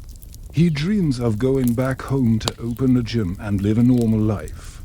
That's why Meredith is surprised when Alfie tells him that he's re-enlisted. "I thought you hated this shit," he says. "What changed your mind?" "I don't hate it, Mayor. I just hate being away from home. But I love what I do. This is my family. These are my brothers. We look out for each other. We have each other's backs. That's something I won't trade for anything. I know .me too. But it doesn't change the fact that I am still pissed that we never got to finish the mission." Meredith says, "They'd been so close to capturing the Taliban leader who was responsible for the deaths of countless Afghan civilians and you. Yes, soldiers alike. But then the Afghan president had stepped in and ordered the raid to be called off." Meredith still can't believe it. After all the planning, all the training, all the lives that were put on hold while they prepared for the mission, it came down to a bunch of pencil pushers in an office making a decision behind closed doors. Alfie puts a hand on his shoulder. "We did what we could, Mayor. Sometimes it just doesn't go our way. All we can do is chalk it up to experience and move on." Meredith nods, knowing that Alfie is right. But he can't help but feel disappointed. The next morning, the camp is buzzing with activity. There are rumors that the Americans are pulling out of Afghanistan, and that the soldiers who've been living at the Green on Blue Base will finally be able to move into their new homes in Texas. Meredith watches as families pack up their belongings and load them onto trucks. A group of teenage boys kick a soccer ball round, laughing and joking in a language he doesn't understand. He feels a tap on his shoulder and turns to see one of his sergeants. "Hey, Mayor, we got a minute." The sergeant leads him to a small tent where a few other officers are waiting. They waste no time in getting straight to the point. "You heard the rumor about us pulling out of here, right?" "Yeah," he says cautiously. "We need you to pack up and get the hell out of here. We're shutting the operation down. We don't need to tell anyone what we're doing here, so make sure you bring nothing with you that could identify you. You hear me?" Meredith nods. He knows that the operation has been compromised. He'd seen the way the Afghans looked at him when he walked through the marketplace. They knew who he was and they weren't afraid. It's not supposed to be like that. He'd worked so hard to blend in, to learn their customs and traditions, to speak their language. And now it all meant nothing. Meredith does as he's told. He packs up his things, leaving behind the journal where he'd recorded his experiences. He can't bring himself to destroy it. Maybe someday he'll use it to write a book or something. He meets up with Alfie and the others, and they pile into a truck together. The ride to the airport is filled with tension. No one says a word as they bounce along the bumpy road. When they arrive, Meredith keeps his head down, trying to disappear into the shadows. He watches as Alfie walks away with a big smile on his face. His buddy's waving at someone. Meredith assumes it's his family come to pick him up. Then he sees the look on Alfie's face fall and his smile vanish. Meredith's heart goes out to him. He knows what it's like to have your whole world turned upside down. He walks toward the hangar where the plane is supposed to take them back to the States. As he passes by Alfie, he sees the hurt and disappointment on his friend's face. He stops and reaches into his pocket, pulling out the journal. He hands it to Alfie. "Here," he says quietly. Alfie looks at him in surprise. "What's this?" "It's the journal," he says. I couldn't bear to destroy it. "You can have it." Alfie takes the journal and flips it open. His eyes widen as he reads the title that Meredith wrote on the first page. "Operation Featherstorm," he says. Meredith nods. Yeah, he says quietly. That's the title. Alfie closes the journal and looks at Meredith, his eyes filled with gratitude. Thanks, Mayor, he says. This means a lot. He pauses. Are you sure? Meredith nods. I'm sure. Alfie gives him a tight smile and a punch on the shoulder. Thanks again, Mayor, he says. I'll see you back home. He turns and walks toward the plane, leaving Meredith standing there alone. As Meredith watches Alfie disappear into the hangar, he feels a sense of pride wash over him. His friend is going to make something great out of this experience. He knows it, and as for him, he's ready to move on with his life. He's done with the military. He's done with war. He's just not sure what he's gonna do next. The sun beats down on Meredith's back as he walks toward the truck that will take him to the airport. He pulls his collar up, trying to shield himself from the harsh glare. The journey to the States is long and lonely. Meredith spends most of the flight staring out the window at the clouds. He's seen a lot of death and destruction, but he's also seen a lot of beauty. There's a strange calm that settles over him as he watches the world go by. When the plane finally touches down, he feels a rush of relief. He survived. He made it home. But as he steps off the plane and into the terminal, he realizes that home isn't the same. It feels empty and hollow. He doesn't recognize the place. The people stare at him as he walks by. They don't understand the nightmares that haunt his sleep, the demons that whisper in his ear, the scars that lurk beneath his skin. He's a stranger in a familiar land, a soldier lost in a world he no longer understands. The screen fades to black, and Operation Featherstorm ends. Or does it? Will Meredith ever find peace, or is he doomed to wander the earth forever, haunted by the ghosts of his past? Stay tuned to find out.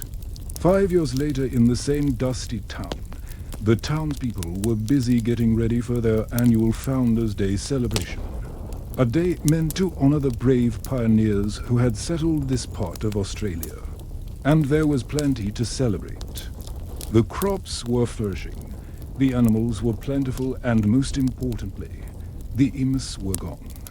Yes, after 5 years of hard work, planning, and dedication, the Great Emu War had finally come to an end. The bird-brained soldiers had been driven out and peace had finally returned to the land. The war had taken a massive toll on both man and beast, but it had also brought the townspeople together in a way they never thought possible. They had fought side by side against a common enemy, and they had won. So now, they were ready to move on and get back to their lives. But then suddenly, one of the farmers spotted something in the distance. He squinted his eyes trying to figure out what it was.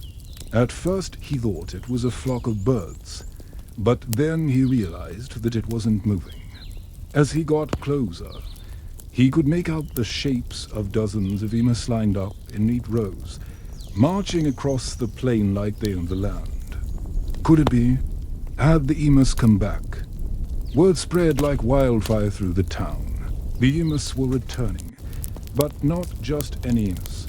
It was the very same flock that they had fought so valiantly to drive out 5 years ago. And as they approached the town, they weren't just marching. They were parading. The male emus puffed out their chests. The females swayed their hips, and all of them seemed to be in high spirits. The townspeople were shocked. How could this be? They had used every trick in the book to drive the emus away. They had shot at them, bombed them, even herded them into concentration camps. Yet here they were, strutting their stuff like they were on their way to a disco party. It was then that they noticed the difference. Something was different about this flock of emus. For starters, They weren't carrying any guns. Maybe the war had made them smarter, and they had decided to lay down their arms. But that wasn't it. There was something else, something about their eyes that just didn't seem right. As the parade continued, the townspeople could see that the Emus were missing something. Their beady little eyes, without warning, the Emus burst into song, singing in perfect harmony. It was a strange and unsettling sound, like nails on a chalkboard or fingernails on a blackboard, depending on where you live. The Emus sang of their triumphs and their sorrows, their hopes and their dreams, their love of dance and their hatred of fences. And the more they sang, the stranger the townspeople felt. It was like they were watching a flock of birds conduct an orchestra, or maybe a chorus line of chickens tap dancing in the rain. The Emus were putting on a show, and it was unlike anything that townspeople had ever seen before. One particularly brave soul, a woman named Edith, couldn't take it anymore. She covered her ears and shouted, "Stop, please, I can't take it anymore." The Emus stopped their singing and stared at her. Then the bravest of them all, a stately female with a pink beak, stepped forward and said, "Why did you stop us from dancing? We love to dance. Why did you put an end to our ballet? We love to ballet." Edith was stunned.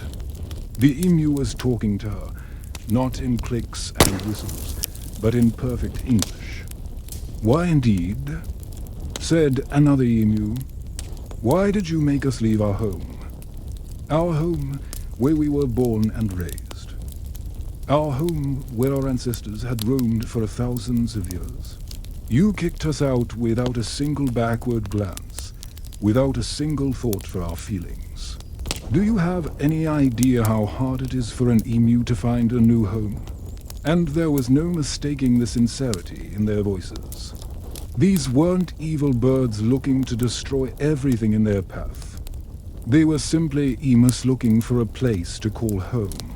And as Edith looked into their beady little eyes, she saw not hatred or malice, but sadness and longing. She knew then that she had to do something. She couldn't let these birds keep wandering the countryside. She needed to give them somewhere to belong. And so she did the most Australian thing she could think of. She bought them all a beer. Well, not literally. Emus don't drink beer. But she did buy them all a large plot of land where they could roam free and dance their little emu hearts out. It was here that Edith created the first ever wildlife sanctuary, a place where injured animals could come to heal and where animals who had nowhere else to go could find a home. The other townspeople were at first hesitant to support Edith's plan. They had fought so hard to get rid of the emus. Why would they want to bring them back? But as they watched the birds dancing and playing on Edith's land, they began to understand. The emus weren't the enemy. They were just trying to survive. And they weren't evil creatures who needed to be punished. They were beautiful animals who deserved to be admired. Slowly but surely, the townspeople began to warm up to the idea of having the emus back. They helped Edith build fences to keep the birds safe from predators and planted trees to provide shade and food. And before long, the sanctuary became a popular tourist destination. People from all over came to see the dancing, emus and learn about Edith's work. But not everyone was happy with the sanctuary. Some of the farmers still bore grudges against the emus and blamed them for the damage they had done to their crops. They complained to the local government that Edith was bringing back the very creatures that they had fought so hard to drive out. But the government ignored their complaints because deep down they knew that the emus weren't to blame. It was their own greed and selfishness that had caused the war in the first place. And so the emus lived happily ever after in their sanctuary, dancing and prancing and generally being adorable. And Edith lived happily ever after running her sanctuary and saving animals and generally being awesome. and the farmers learned their lesson about messing with Mother Nature and generally being humble. The end daughter is it, because now it's time for Operation Featherstorm Chapter 13. What will happen next? Will the emus attack again? Will Edith open the second sanctuary for dingoes? Or maybe she'll discover a new species of platypus that lays eggs? Who knows? All will be revealed in the next chapter of Operation Featherstorm. But until then, please enjoy these other videos, which are just as exciting and hilarious. And don't forget to subscribe so you never miss an episode. Thank you. We interrupt your regularly scheduled programming to bring you this special Operation Featherstorm update. Chapter 13, Alfie's Memoir. Several years had passed since the events depicted in the last episode of Operation Featherstorm. In that time, Alfie had returned to civilian life, becoming a beloved local figure in the small seaside town he now called home. The war was nothing more than a distant memory. Or was it? One breezy afternoon, Alfie sat in his garden shed writing. Rain lashed against the corrugated iron roof, drumming out a steady rhythm that mingled with the cries of gulls wheeling overhead. He dipped his feathered quill into an ink bottle and added another flourish to his manuscript. Despite being retired from active service, Alfie was busier than ever, penning his memoirs for posterity or not, depending on how long he planned to live. His story was one of those strange ones that sound made up. Enlisting in the military at age 16, joining a top-secret spy organization at 18. Then being sent undercover to infiltrate an illegal weapons bazaar on the edge of the Bermuda Triangle, where he encountered a reclusive genius who built weapons out of candy. A talking parrot with a taste for human flesh. Sentient cacti with machine guns and a race of subterranean lizard men. Oh, and did we mention the giant birds? Yep, there were giant birds. And if none of that sounds ridiculous, you probably haven't been paying attention. Alfie was something of a celebrity in this seaside town. People often stopped him on the street to ask for his autograph or pick his brain about his days running covert missions for the enigmatic General Featherfoot, who had become something of a folk legend in the spy world. But like most legends, very little was known about the General or the shadowy cabal of scientists and operatives known only as the Consortium. It had been years since Alfie saw any of them again. But he still corresponded with Roxy, who was now married and going by the name Roxy Featherboredom. She sometimes teased Alfie about writing a book, saying that his tale would make a great adventure story. At first, he thought it was just idle chatter, but she kept it up until he finally relented. The result was both hilarious and horrifying. With illustrations by Alfie himself, the book became an instant cult classic. Blending hard science with satirical jabs at bureaucracy and surrealist humor that could only be described as Monty Python. Meets Carl Sagan. As Alfie wrote it, the story took on a life of its own, growing stranger and wilder as he added new material. But what was meant to be a fun side project soon became an obsession. His publisher wanted more, and Alfie found himself spending more and more time hunched over his desk in the shed, wrestling with writer's block, battling self-doubt and trying to balance his new career as an author with his old life as a spy. How does one balance the two? Anyway, he missed the camaraderie of his old team, the challenge of high-stakes missions, and even the constant threat of death. Retirement was surprisingly dull. Every day was the same. He woke up, watered his prize-winning begonias, had tea with Agnes, his mother, went for a swim, then spent the rest of the day writing. He was tempted to take on a mistress, but his wife, bless her soul, was so sweet and hot-tempered that he feared she might keel-hole anyone who dared break the sacred bond of their marriage. What if General Featherfoot needed him again? How could he refuse? The General had always insisted that he retire after the events of Operation Featherstorm, but something told Alfie that this wasn't the end. Not by a long shot. The phone rang, startling him.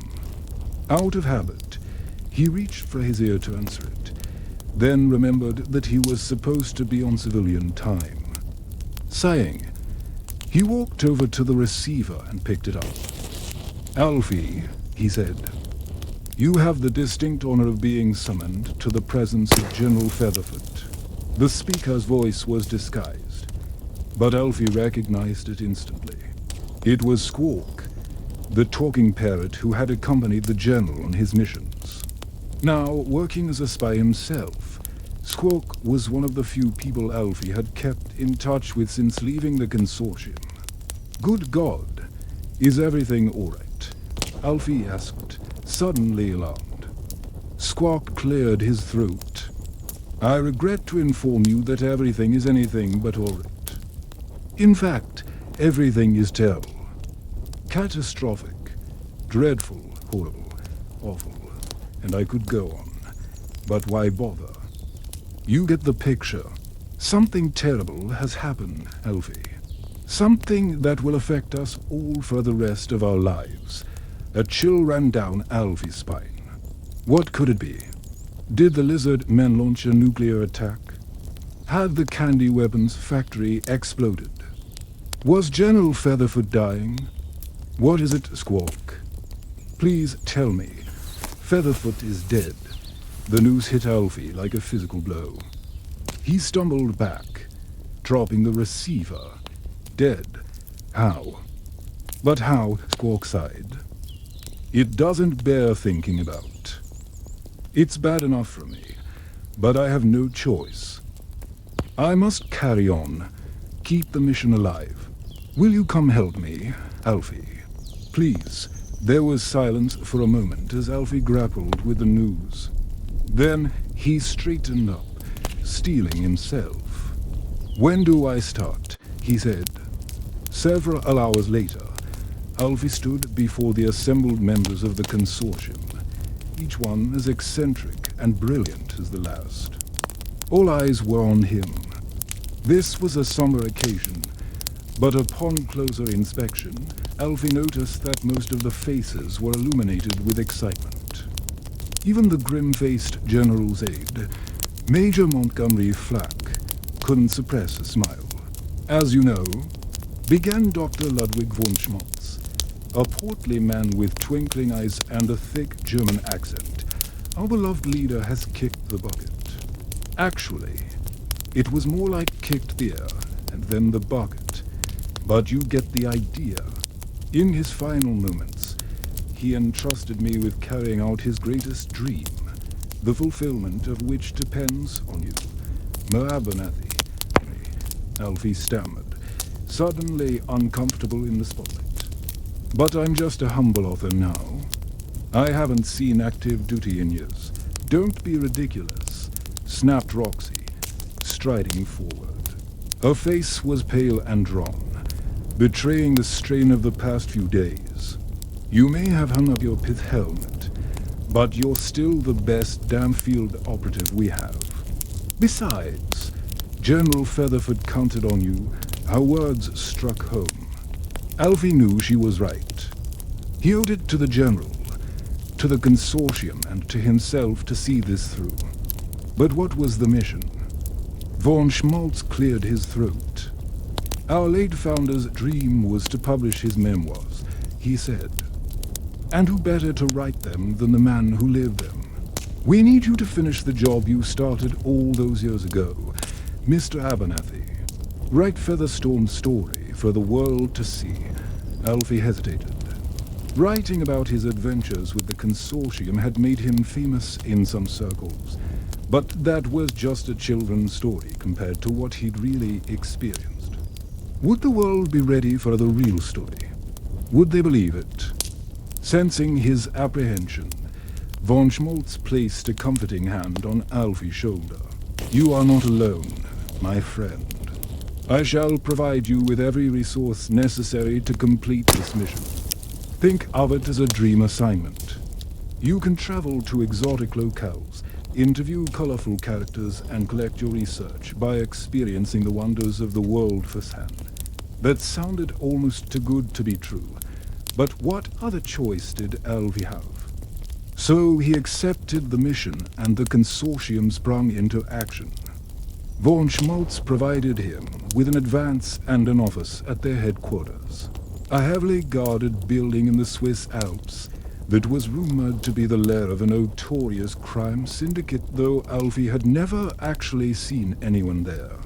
Major Flake served as his liaison, helping him navigate the complexities of consortium protocol and secure the necessary funding for his research. And Roxy paid a surprise visit to let him know that she'd been assigned as his official spoiler, which meant she'd be following him around to make sure he didn't die. Before long, Alfie was on a plane bound for Tokyo, where his adventures were just beginning, to be continued next year. If you enjoyed this episode, please consider liking the video and subscribing to stay up to date on all things Operation Featherstorm. Thanks for watching. See you later. The year is 2020. The place is Western Australia. We are here to do battle with some of the most fearsome creatures that have ever existed. Creatures so vicious that they literally fought back against their would-be destroyers. These creatures, unfortunately, no longer exist, or do they? In the small town of Yilgarn, a statue of one of these monsters stands proudly in the town square. It looks like any other statue except for one detail. It has a bullet hole right through its head. Beneath the statue is a plaque which reads, "Sometimes nature knows best," with the years 1932 and 1933 below that. What is this strange memorial all about? Let's go back in time to find out. It's 1932 and once again, we find ourselves in Western Australia. The government has decided that it wants to build a railway line through the small town of Campion. But before construction can begin, they must first get rid of the animals in the area. And what animals might those be? Emus. Yes, emus. They were a problem because they were in the way of progress, or at least that's how humans saw it. You see, emus had been brought to Australia from Indonesia several decades earlier by the Dutch. At the time, they were thought to be an excellent source of meat, and their feathers could be used to make hats and coats. However, the emus didn't stay on the farms. They escaped into the wild, where they found a new food source: grain crops planted by settlers. Farmers weren't happy about this and demanded that the government do something about it. So in 1932, the Australian military was called in to deal with the problem. This event would come to be known as Operation Featherstorm. The plan was simple, albeit a little bit crazy. Soldiers would take their guns and walk into the bush where the emus were hiding. Then they would shoot them. Sounds easy, right? Well, not exactly. See, emus are big birds, standing up to 6 feet tall and weighing over 100 pounds. They also run pretty fast, up to 30 miles per hour. Oh, and they're also very smart. This wasn't your average animal. This was a super animal. The soldiers soon found out that they couldn't get close enough to the birds to shoot them. The emus would simply run away before they got within range. When the soldiers tried to get closer, the emus would circle round and peck at their legs, sometimes even breaking through their flimsy leather boots. The soldiers started setting up machine guns in an attempt to take out the emus from a distance. But the birds proved too quick and too smart for this tactic as well. They would simply run around the machine gun positions until the soldiers had to move. Then they would charge in and destroy the guns. One soldier wrote in his diary, "If we had a vote, the birds would win." Another said, "The more we saw of the emus, the more we realized we were up against something quite beyond our experience." They were positively uncanny.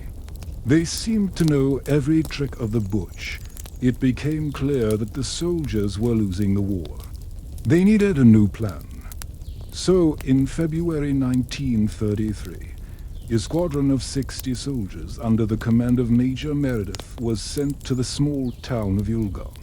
Here they planned to encircle the emus and shoot them down. Once again, the emus proved to be too smart for the soldiers. They wouldn't come out of the bush, no matter what the soldiers did. So the men sat round waiting for hours on end with very little success. Finally, after 3 weeks, Major Meredith gave up.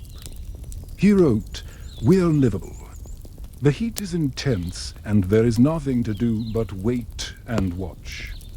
Our only occupation is watching the birds, which seems to be a never-ending saga."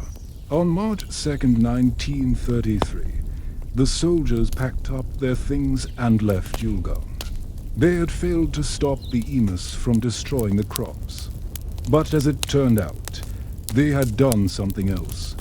You see, while the soldiers were in Yulgan, they had killed a number of emus.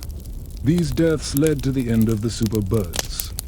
The soldiers had shot the last of the big ones, leaving only small chicks behind. With no adults to protect them, these chicks were easy prey for foxes and feral cats. Within a few years, there were no more emus in Western Australia. All that remained was the memory of their epic stand against the human invaders. Today, that stand is remembered in the small town of Yulgan. The statue of an emu stands in the town square as a reminder of the battle between man and beast. No one knows exactly how many emus were unalived during Operation Featherstorm, but it doesn't really matter. What matters is that their sacrifice will never be forgotten. On November 2nd, 2020, a group of tourists visited the statue. They had come from all over Australia to pay their respects to the fallen emus. One of the tourists, a woman named Cheryl, said, "It's a sad story, but it's also a story of courage. These birds didn't just run away.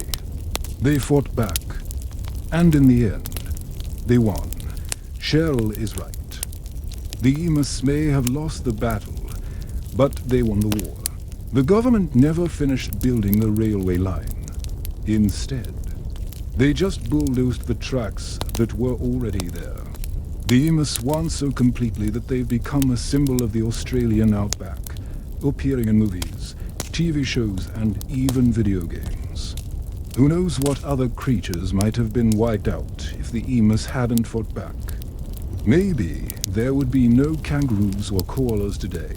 Maybe the only animals left in Australia would be the ones that don't fight back, like the wily old dingoes. So maybe it's a good thing that nature sometimes takes its course. Now it's time for you to take yours. Click the link on screen now to watch one of these videos and leave us a comment telling us what you think nature knows best. Just remember to subscribe so you don't miss out on future videos. Thanks for watching. Bye. When humans try to fight animals, it usually doesn't end well for them. Just ask anyone who's ever tried to wrestle an alligator or box a gorilla. But sometimes the battle between man and beast is even more epic. Like when hundreds of people took on thousands of voracious insect-eating birds in Tasmania in 1881. These were no ordinary birds. They were black swans, some of the most aggressive creatures on Earth. For years, these birds had been terrorizing the settlers in Tasmania, killing livestock and even attacking people. So in 1881, the government declared war on the black swans. It was a massive undertaking. More than 1,000 soldiers were deployed to hunt down the birds. For weeks, they fought bitterly across rugged terrain. Finally, the soldiers emerged victorious, having killed hundreds of black swans. But their victory was short-lived. Almost immediately, more black swans arrived from Australia, and the fighting began anew. It would rage for decades, taking an unknown but likely huge toll on both sides. Eventually, the humans would prevail, but not before paying a heavy price. Today, only a few thousand black swans remain in the wild. They are a rare and endangered species, and yet they still retain their fierce independence. Every year, hundreds of people are injured by these birds. It is a testament to their power and ferocity. If the humans had not intervened, who knows how many black swans would be alive today. Now it's time for you to take your stand. Click the link on screen now to watch one of these videos and leave us a comment telling us what you think nature knows best. Just remember to subscribe so you don't miss out on future videos. Thanks for watching. Bye.